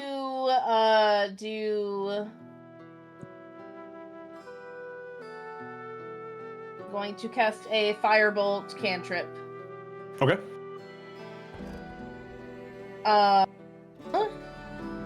11 to hit. 11 does not hit, unfortunately. Okay. Neither the boss or the two underlings. All right, shit. Okay. And then I would like to, I guess, just back up a little bit. I'll say back because up we're a little playing bit. this theater of mind, you're a little ways away behind Deli. Yeah. I'm just gonna back Yeah. up a little further behind Deli, and Okay. then, and yeah, that'll be my turn. Alrighty. Chickadee, you are up. All right, so the guy that swings at me, and he missed, so I'm gonna say a swing and a miss. But you know what doesn't miss? The light, and I throw a sacred flame at him. Okay. It's a Dex 15 to see if it hits. Dex 15. So if this all right. misses, it's gonna be an embarrassing moment for Chickadee. He does not. He rolled a 5.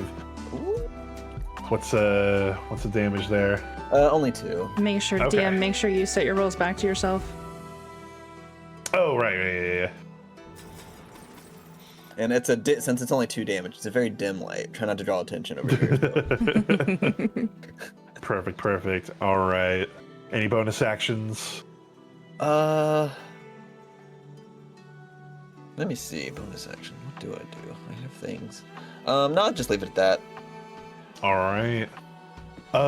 We will go back to Shade here for a moment, and then we'll come back to combat. All right. So Shade, you have just walked in to seemingly the hideout of the Combe Street Mafia. As you walk in, you see it's sort of set up like a bar. Like a But- speakeasy. Yeah, kind of like that. Obviously kind of dark and gloomy. You see different sorts of toughs and rogues and all that kind of stuff sitting at different tables. Hushed voices are talking to each other. But as this elf walks in front of you, he goes straight up to the bar. And you hear him sort of out of breath from running say, I need to speak to Lescio. Lescio? Lescio, yes. I'll put that in chat here. While they're doing that, when I do slip into this place, I'm, tucking myself out of anybody's way, back to the wall, kind of a thing, scooch, just make sure I'm not Yep. in anybody's way. Yep. And then, so after he says, I need to see Lescio, the guy behind the bar just nods, and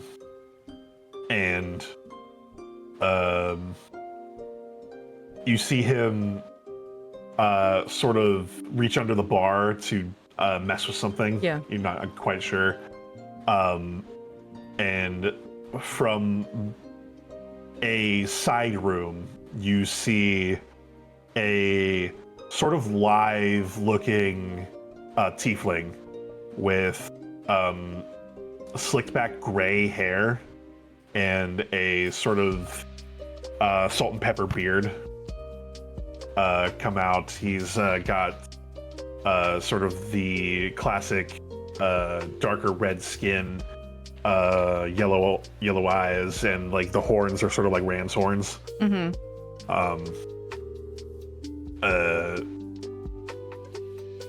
You see him walk out. Aren't you supposed to be with Garvey, man? He says, yeah, but there's a group of people saying that they need to talk to Devin about what he did yesterday. Can I slip into the room he came from here? Yeah, go ahead and give me another stealth check, still with advantage.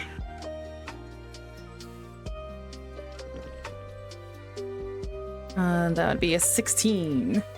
Okay, let me make another roll here. These are getting worse and worse, guys.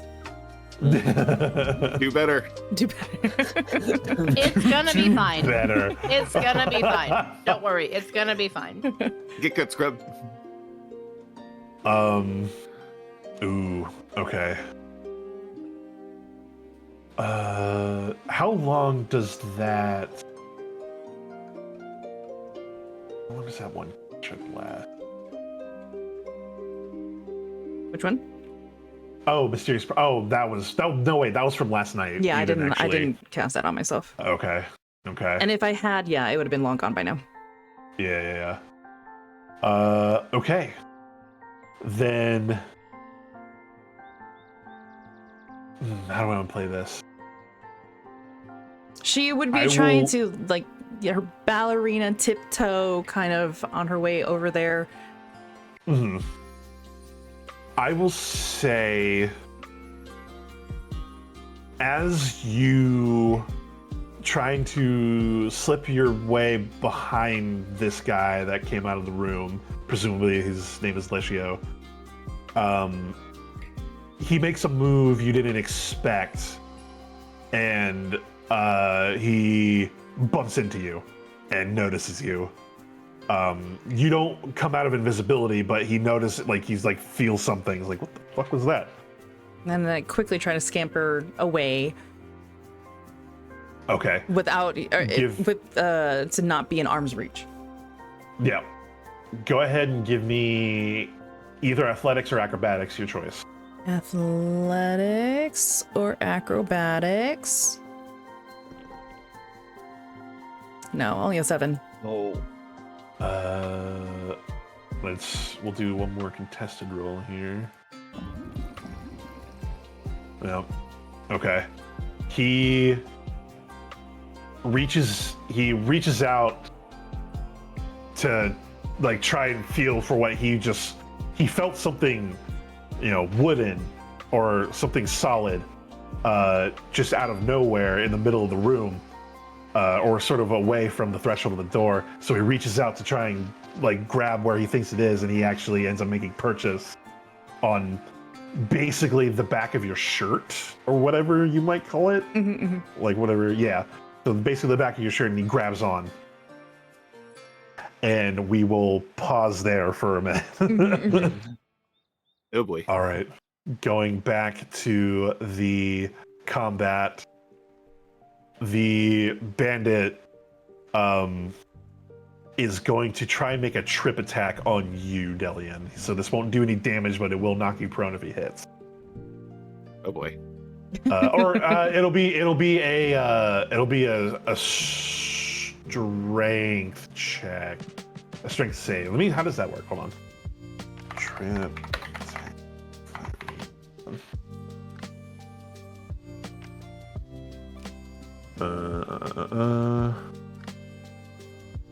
Oh, okay. So, if it hits, you have to make either strength or dexterity saving throw, and I'll tell you the DC when we get to that point. So let me do this. Does a 12 hit? No, it does not. Okay. You see him go to sweep the leg, and you're able to jump over as his leg and foot sweep underneath you. You're able to dodge out of the way. That's his action. Yeah, that's it. All right. Del, you're up. All right. So let me just check one thing real quick because I haven't used this in many moons. Okay, cool. So I'm going to use a bonus action to throw a hunter's mark on him. Okay. So that's in there. Oh no, I want to use that once, not twice. And still using the table leg, I'm gonna make a swing at. Was he just hitting me with his bare fists, or was he like wielding something? Okay. Yep, he was just punching the shit out of you.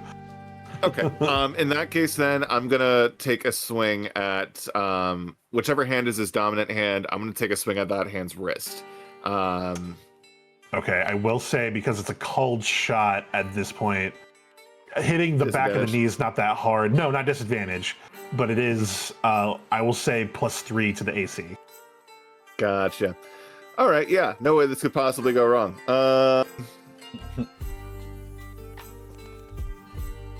Oh, hey, look how it went wrong. Oh no! Yeah. Our rolls are now turning on us. Oh. Yeah.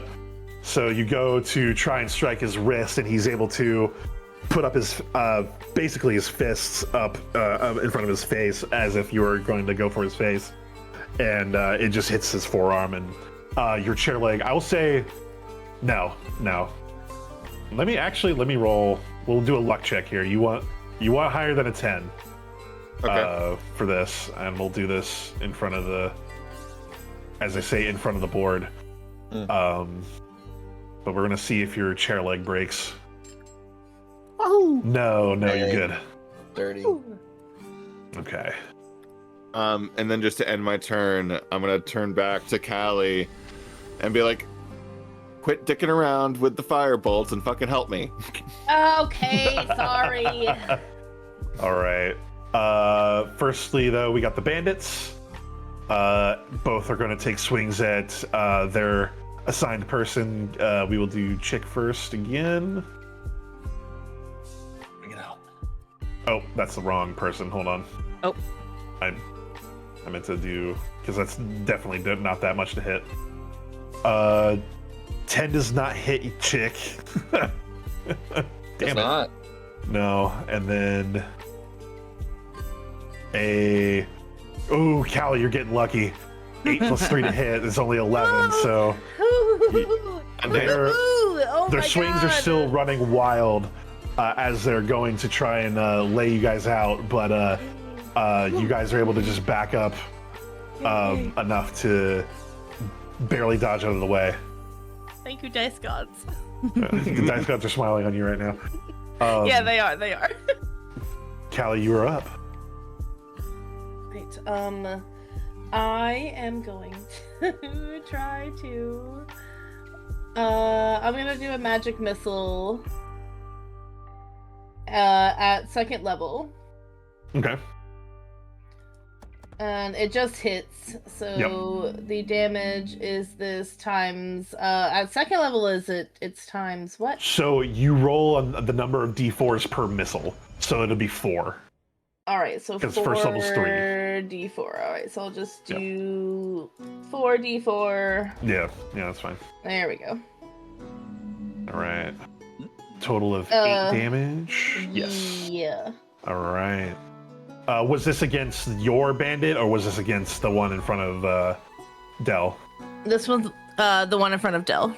One for Adele? Okay, gotcha. Damage. All right. And I don't know if I want to move. I'm afraid. Because you do, Well, no. you do have somebody in front of you swinging at you, yeah. Yeah, Pretty close yeah, distance. no. Yeah, you know, I think I am just gonna take the chance on the hit. Okay. The check of opportunity. I'm gonna try to back up as far as I can. Okay. So yeah, Bandit will make a swing at you. That definitely does hit, 18 to hit. Okay, yeah. And then that will just be, luckily, minimum damage, because he rolled a 1 on the dice, so 2 damage. Love. All right, perfect. All right, got that going. All right. And that's it for me. All right, Chick, you are up.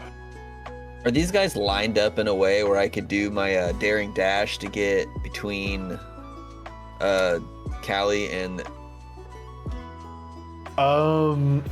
I will say you would be able to maneuver to get 2 of them. One of them would be the bandit captain, and one of them would be your guy.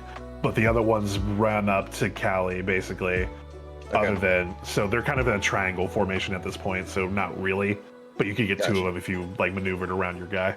Yeah, I might maneuver in a way so I daring dash 10 feet to my guy and the boss. So like maybe we get this boss down, he'll For that feature, do you have to start a move 10 feet before hitting something? Or can you just do it from where you're at? It just says you swiftly dash forward in a line for 10 feet. Oh, okay. Yeah. Okay, sounds good. Yeah, I'll say yes, that you can do that.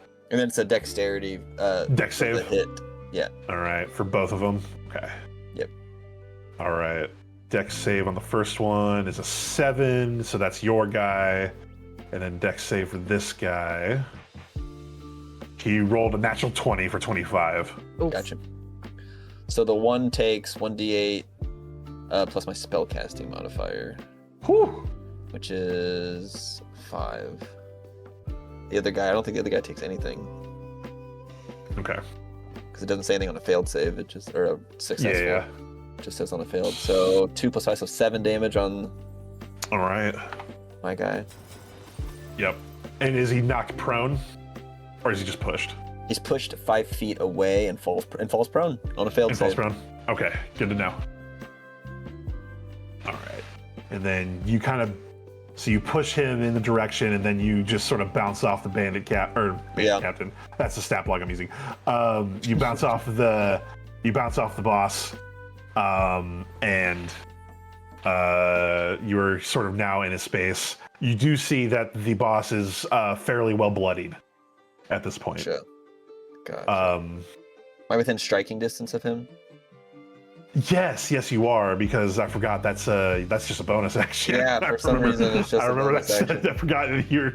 It does seem crazy but it's Your it's on the paladin's a little list of busted. things. Yeah, but I'm just gonna throw a fist at this guy. Okay. Is he's not knocked down, is he? He is not fully prone. He is lower onto the ground though, so Okay. it didn't really affect much, but not fully prone. It affected So, his ego. Yep. Yeah. Well, I'm affected even more by giving him an open hand slap. Fuck yeah! That's a 19 for slap. That Oh my god! slap does hit. Go ahead. So just an unarmed strike. It's so just plus your- three bludgeoning. 3 bludgeoning. Okay. Yep. All right. I'm just gonna say, if Chickadee was trying to become friends with Delian, this is the way to do it. Still mad about the Yeah, goody I told two-shoes you they down were there. gonna be besties by the end of it. An open hand slap. That's awesome. All right. What is the sound of one hand clapping? All right. Back to Shade for a moment. So you just been grabbed onto, and he says, well, what do we have here? And he sort of shakes you to try and get you out of the invisibility. which technically wouldn't work because it's not hitting you, but he's definitely got a hold of you at this point. Mm-hmm. She's...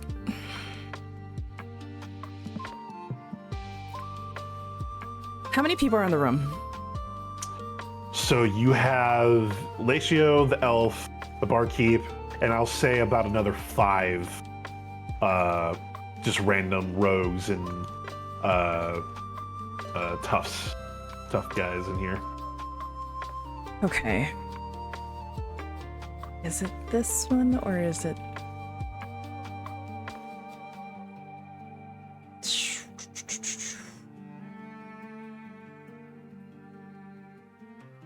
How big is this area?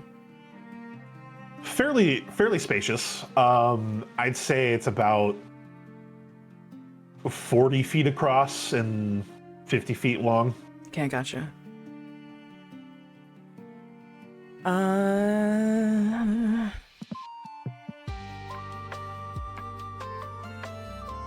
this is just a minute. I think...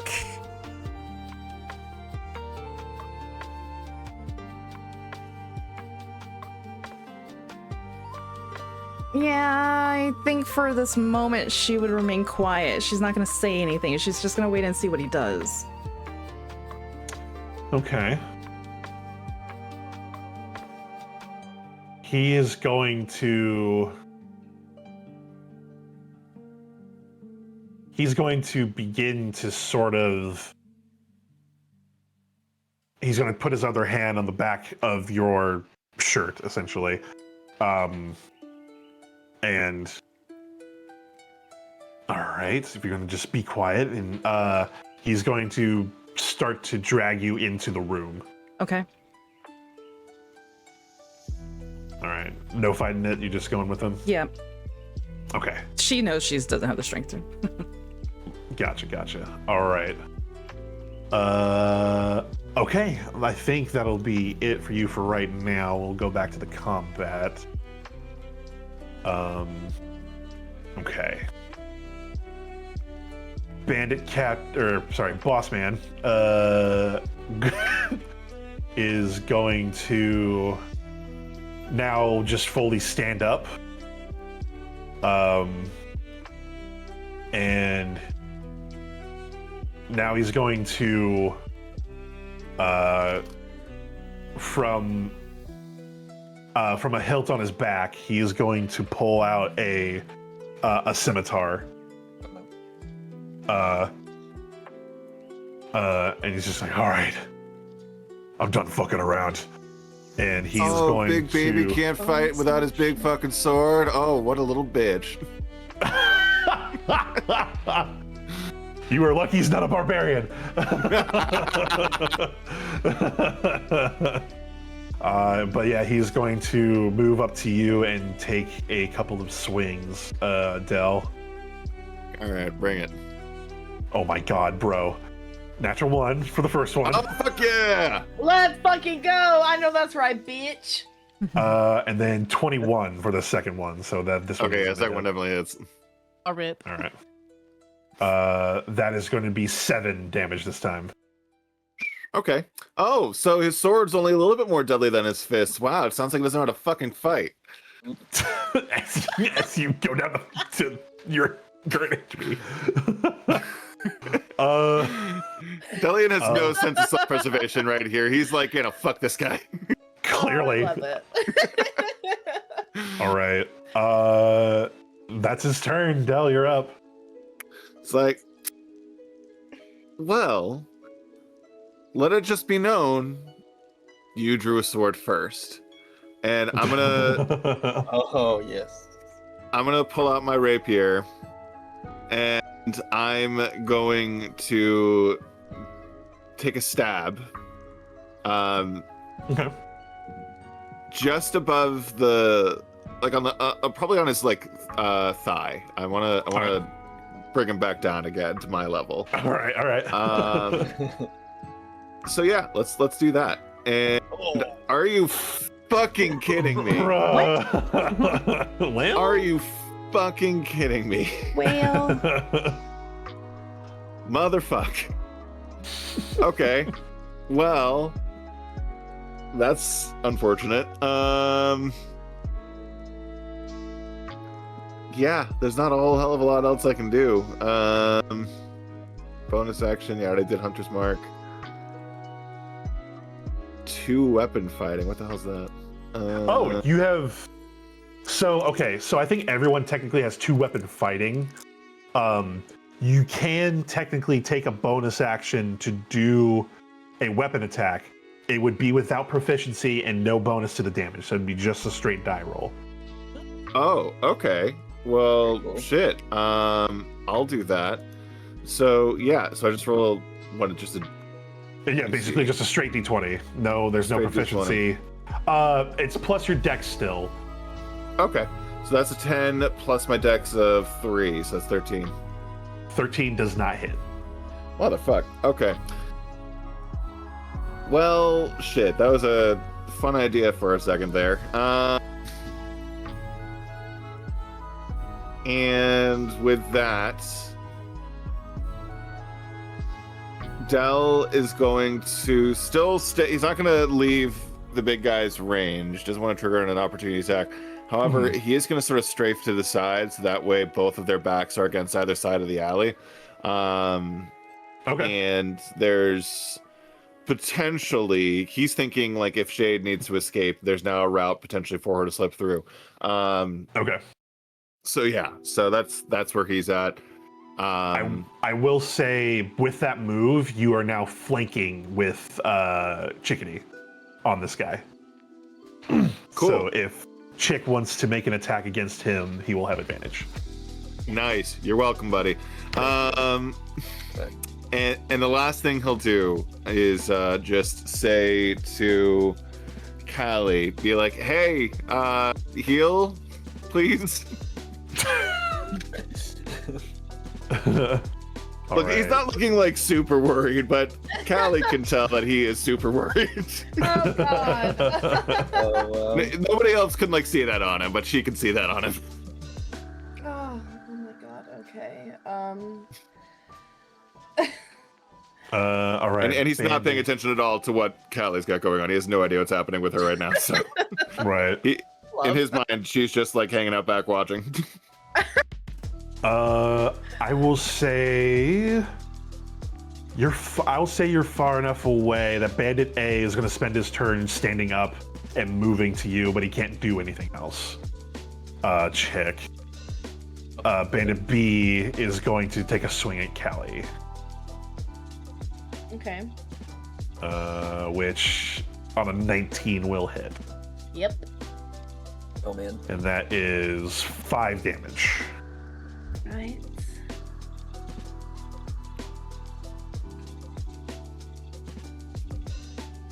All right. So that's their turn. You are up, Callie. I don't like this, Gert. Blame me. I'm the one who started the fight. I could never blame you. Oh, you do all the time. Not in my heart of hearts. I could never. That's fair. I appreciate that. Okay. God. All right. Let me see.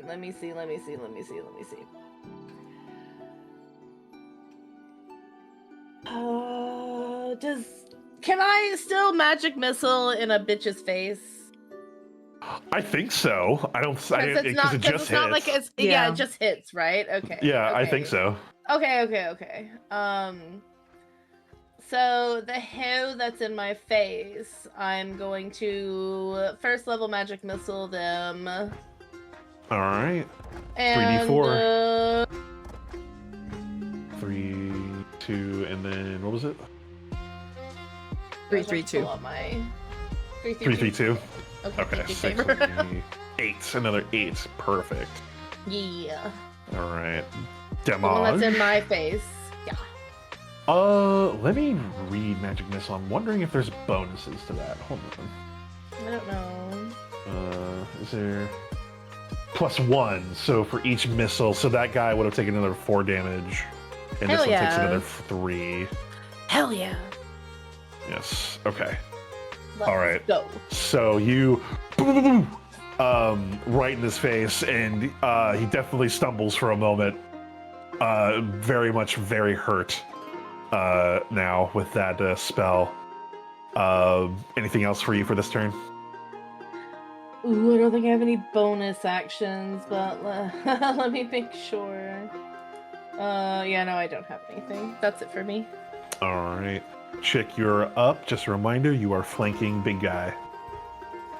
I'm trying to think about. I feel like I need to heal, but I have a bonus action healing word. So I think I will bonus action healing word. Delian here. Ooh, big heal. 12. Oh damn! Pretty good. And then to pull my hammer out, is that like an object interaction? I can do that and still attack, or I'm keeping it loose on this one. Yeah, you can just whip your hammer out. Everybody else has been doing it. okay. I'm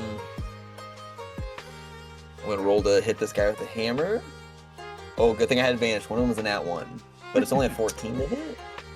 That does not hit. His AC is 15. Dang, I should have kept the hands out. Unfortunately, yeah, that's not quite hit. Dang. That's the turn. Okay. Shade. Yes, sir. You've been pulled into this room. I will say, as you are being pulled into the room, I will give you an opportunity to make an athletics or acrobatics check to basically escape the grapple. He's got you grappled, essentially. I know we didn't formalize it before, but Right. Is the door shutting? Is this room like a small room? Is it just him? Are there other people in here? It is just him. It is a small office room with, not really small, it's a medium-sized office room, decent-sized desk and some shelves. Papers scattered about the desk. Desk has drawers, ink pens, quills, all that stuff. But it is just him in this room. Okay, so... And then as far as the door is in the process of closing, I would say. If the door's closing and she's where she wants to be, I don't think she would struggle out. I think instead... this is my last level 2 spell.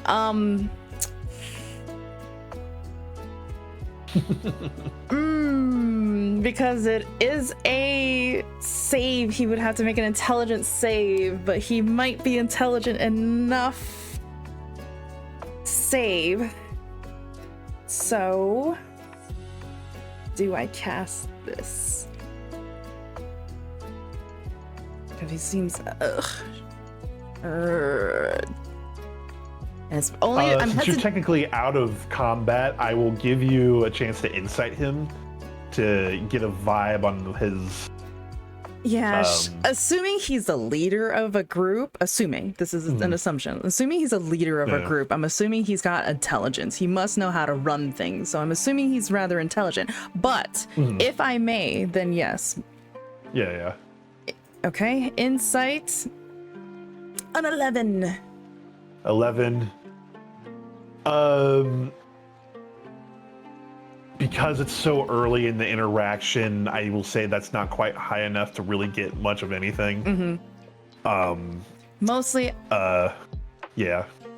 I need to be very careful on what I use this level 2 spell on, and if I want to cast a spell right now, can I, once he gets me in there, I'm not gonna struggle out because the door's shutting anyways, so, and I wanted to be in this room, so I want to see what he ends up doing before I decide to, because I know my invisibility is dependent on what action I take, and I have only 1 level 2 spell slot left, so I want to wait and see what he does, and if he does something that she's not gonna like, then she may try to cast a spell. So I just want to, before I make my decision here, I want to see what he's going to do. He is going to basically toss you into the back of the room. He's going to let go, but then he's going to turn to, as the door finally closes, he's going to turn to lock it. Okay. And he's going to say, It's just you and me in here now, whoever you are. Okay. So if he lets me go, You'll have to come out sometime. can I'm a I very do patient a quick sweep, look around the room to see if I can determine if I can see what would be like, you know, the ledger, cookbook kind of a thing. See if I can spot that in this moment. Go ahead and make me 2 rolls here. 1 perception and then 1 intelligence. Okay, so here's perception. Oh, almost. An 11. Okay, all right. And then go ahead and make me intelligence. Intelligence. 12. So an 11 and then 12. Okay. I'll say it takes you a minute to really get a lay of things in the room. You see on the shelves, it seems to be a lot of literature, but not necessarily bookkeeping books. You get the sense that if there was a ledger, it would not be out in plain sight. And it looks like your options are basically the drawers of the desk. Gotcha. Okay. Okay.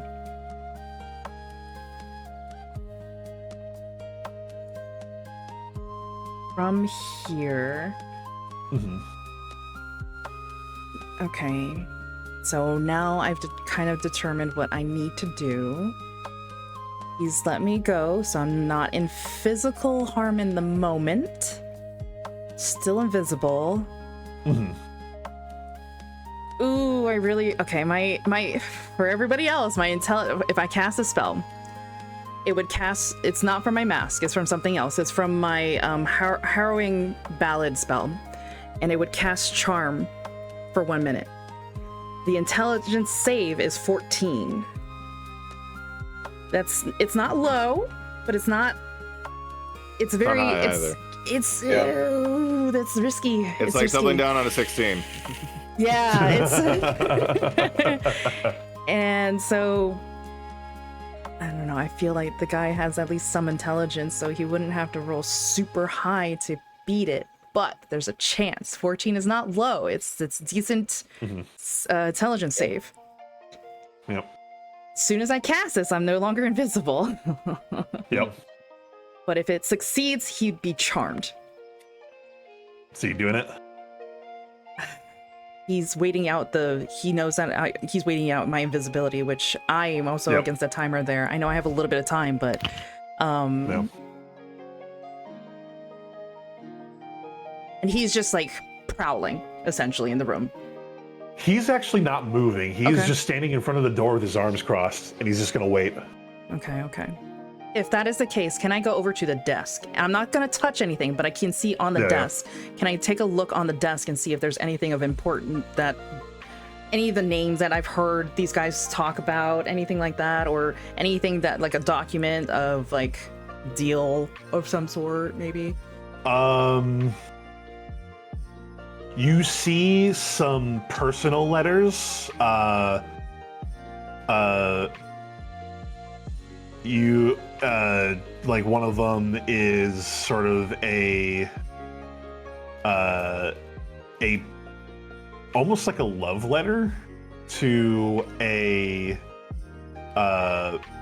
presumably a love interest of some sort.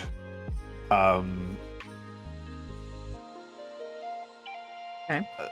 But out on the desk, yeah, not really. You wouldn't see anything out and on top of the desk currently. Okay. On the love letter, do I see names? Yes, you see the name Jezebel.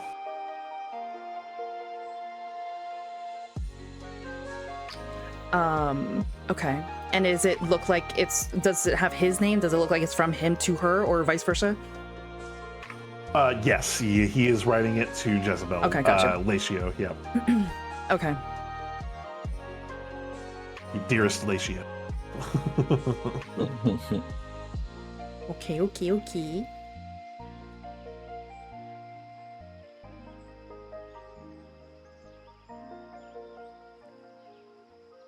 Ooh, there's no way I could even try to use that though. I mean, well, I mean, I could, but nothing that could get me to.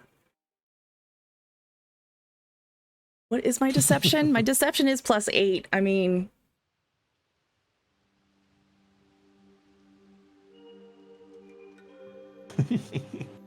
Stressful decisions.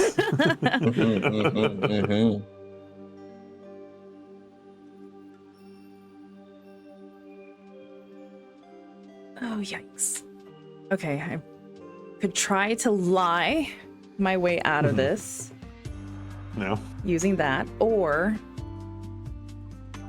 I could cast a spell, or I could do both. I could try to lie, and if that doesn't work, then double bury myself by failing both of these at the same time. No.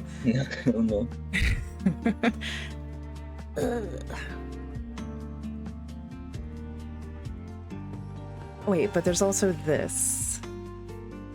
Oh, I only have one spell slot left, so I do one or the other. I don't. And then, okay. From the love letter, does it seem like this is like. Just to read it over, does it seem like a relationship that is long term, or does it seem like he's, you know, fawning over her and it's something to try to gain her admiration? The latter. Definitely something seems like a new relationship that they're like sort of in the honeymoon phase of it. Okay. And he's definitely trying to gain her affections. Gotcha. Okay. More so. I'm going to take out my harp and start strumming like a ballad. And drop my invisibility. It's gonna go either way. Okay, so drop the invisibility right. while strumming like a ballad type of tune, something romantic. And from like in the middle of the room, I'm gonna, you know, place myself in the middle of the room, kind of a thing, like away from the desk, and drop the invisibility. Start strumming this ballad, and say, okay, all right. Okay, so, oh dear Licio, a sweet ballad from your Jezebel. Ooh, okay. I'll have you do 2 rolls here. Deception and performance. Okay, there's Which do you +8 do to both best? of them. They're +8 to got both. this. Okay. This is good. You got it, mama! Ooh, boy. Okay, deception Let's first. fucking go. 14. Okay. And then performance. I can't roll anything higher than a 10, but 17, thankfully, plus for my +8. Okay. I will do 1 contested roll here for the deception. Okay. You see him sort of tilt his head.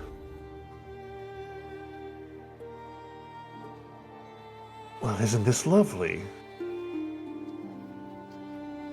A very odd way of getting to me. Why such a manner of entry, if you don't mind me asking? Oh, I apologize, sir. There was a scuffle. There was some action happening out in the alleyway. I didn't want to get caught up in it. I also didn't want to interrupt if any business was being handled. Discretion was her priority. He gives a sort of I'm nervous, y'all. pleased. He gives a pleased smile. It's like he actually, you see him kind of turn away from you and sort of blush a little bit.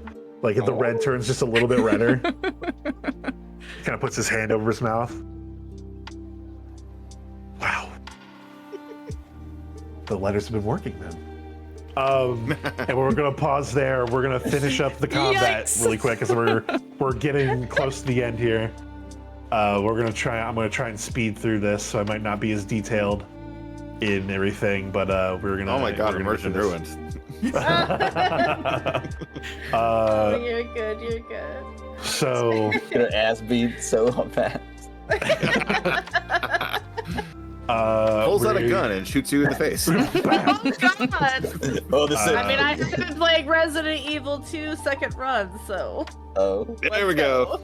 been shooting people in the face all day. Well, his turn is very easy because he misses you twice. Fucking A, man. Love Fuck that. yes. Can you Love roll, that. continue those Thank low you, rolls against my darling. deceptions, please? Right. Love. I've not So been rolling good. hot either. Dell, you're up. All right, I'm gonna just non-lethally. I'm gonna clarify that now. Non-lethal attack, just straight attack. I'm not targeting anything in particular. Let's just hit this fucker for once. Oh my You have god. advantage. Oh, thank We're God. flanking. Yep. Yes. 21. That does All hit. right. That does hit. So there's that, and then wow, 4 damage, and then I get my hunter's mark, which is Yes, you do. I think 1d6. Yo. Yeah, 1d6. Oh. Another one. Wow, my God. Oh. Yeah, he's not quite down, but he's getting close. All right. I can't do any other actions, unfortunately. Wait, hold on. I can do that. What is it? The 2-weapon fighting? Oh wait, no. I'm Yes. only- yeah. Yeah, so, you can. You can. It would just be no proficiency, no bonus to damage. Oh, heartbreaking. Yeah. You know what? That's fine. It's okay, because I am fairly certain we're gonna finish this pretty soon. Yeah. I will say for bandits A and B, they will just be like, boss, they're kicking our ass. Fuck. We gotta go, man. And they will not do anything in their turn. They will just actually back up away from you, Calliope, and the other guy backs away from you, Chickadee. If you guys both can make opportunity attacks if you want. Oh. I do want to. For me, this is just an unarmed strike. Or do I hit him with my staff? You can hit him with your staff, yes. If you One have the better staff than out. last time. It's a 15. 15 does hit. Oh. Mine is 12. Max damage 6. Nice. All right. Bludgeoning non-lethal. I declare. Bludgeoning non-lethal? Okay. I declare. I declare declare. that is not lethal damage. And then, Callie, you rolled, didn't you? Yeah. I Quarterstaff to 12 does hit. Ooh, shit, let's go. Okay. Damage. Oh, it's. -1. He gets healed. So, He gets healed. so Stop. he takes 1 damage. Okay. Um, Can I flavor it and try to break his nose? yeah, sure. Okay. You whap him on the nose. Chick, your was this a hammer strike? Yep, hammer strike. Hammer strike knocks him the fuck out. Hell yeah. He is down and seeing stars and is like, ugh. Callie, your guy is not, is bloodied on the nose, but he's now backing up away from you. And it is your turn, Callie. All right. Well, with him backing up away from me, I would like to. Spells. I'm gonna try to cast my ice knife at him at level 1. Yes. At the boss or the guy that's running away? The guy running away. Okay. A That does hit. 16. All right. Period. Only 2 damage. And then you have the secondary explosion damage. Oh shit. Yeah, you throw it, it does initial damage, and then it'll explode, and then does more damage. AoE damage. Oh, do I roll another d10 for that? Ice knife, let me look. It should be... I'm sorry. No, that's okay. Oh no, 2d6 cold damage? Yes. If they- I'm gonna make a dex save, so let me make a Yeah. dex save here. DC 14, yeah, they succeed. So it looks like They they... Half of it? No. No, they take nothing. Then? Oh, fuck! you know. God damn it. Alright. No. She huffs and kicks the dirt and is a brat about it. Chick, you are up. You are still flanking the boss.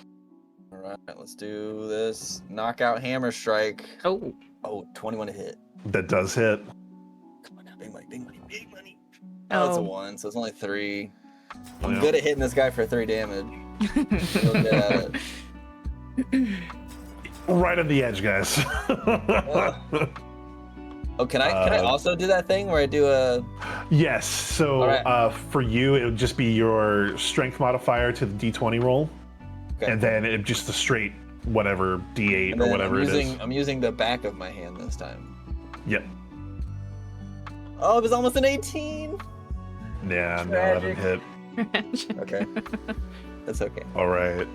Because we're at the end, we will stick with the regular combat. We'll get back to you next time, Shade.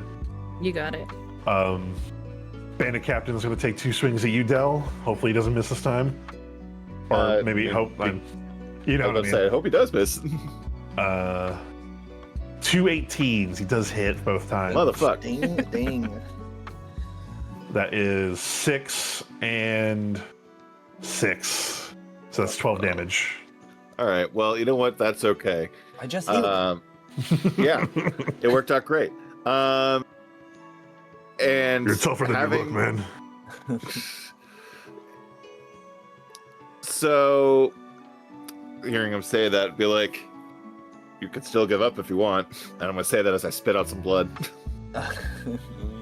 Nah. Fair enough. All right.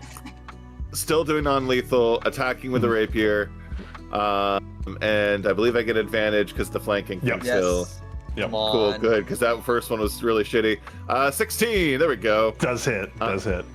All right, so there's the damage there, and then let's get my Hunter's Mark damage in there as well. Oh, he's done. So that adds, All better right. How fucking do you want to be. do it? There you go, there you Fuck go. Yeah, how do you There want you to go, do that? there you go. There we go. I'm gonna take my rapier and make it look like I'm gonna go stab him, but then the blade just sort of glows by his face, and I punch him with the handle and just Yeah. knock his ass out. Nice. And he crumples like a heap onto the ground. Hell yeah. The last guy tries to book it away because that's its turn. Yeah, so he would be like 60 feet away at this point. And that'd be Well, combat over. Sacred Flame is exactly 60 feet. If I needed to. If you wanna go for the kill shot, you could. Do it. Do it. 15 dex save, Okay. or he just takes 1d8. Ooh. Uh-oh. Okay. What? This can't be lethal or non-lethal, by the way. This is spell damage. Spell Oh. damage cannot be non-lethal. Oh shit, he's killing someone. I've already said it. Okay. No, he did it. He passes the save, right? No, he fails. Oh shit! Yeah. It's a 2. That doesn't kill. He's chilling. He gets hit in the back and he's singed, but he is hobbling, Oh, barely still alive. I almost murdered a man. Lord I got so caught up in the Lord fight. have mercy, baby. was so you close. just about killed that man. Sorry. I'm a to bad this influence man. on you. I Sorry don't know to what this came man. over me. I saw him running, and I just wanted him to stop running. Why? I don't You're know, the- need to know why. my adrenaline is through the roof. All right. Give this man some leave. That'll be it for this time. We will pick up next time. Excellent. Thanks for the Fucking games, excellent. guys. Yeah, good stuff. It was great. That was fun. It was a lot of fun, yeah. Yeah. Amazing. All right. And we discussed beforehand the next session Yes. will 17th. probably Yes. be on the 17th, Yes. Yep. 3 weeks from now, In the calendar. Yes. Yep. because of Mother's Day. Yeah. Yeah. All right. Well, thank you guys. Thank you. Thank you, Yeah, thank you for sir. the game. Thank you. Thank you, players, for the games, for the Yes. sesh. Gert, thank you for the fun Mhm. and all of the unexpected things that happened too. Yeah. Mhm. Yep. Okay. All right. So we're good to go. Thank you guys, everybody who came and stuck around for stream. Thank you guys for lurking and chatting and all of those sweet things and the follows. We greatly appreciate all of you very, very much. But yeah, again, we'll be back on the 17th. So yeah. Anything else, Gert, our DM? No. Come back next time for what happens next. All right. Thank you Let's guys for go. everything. And we'll be back. See ya.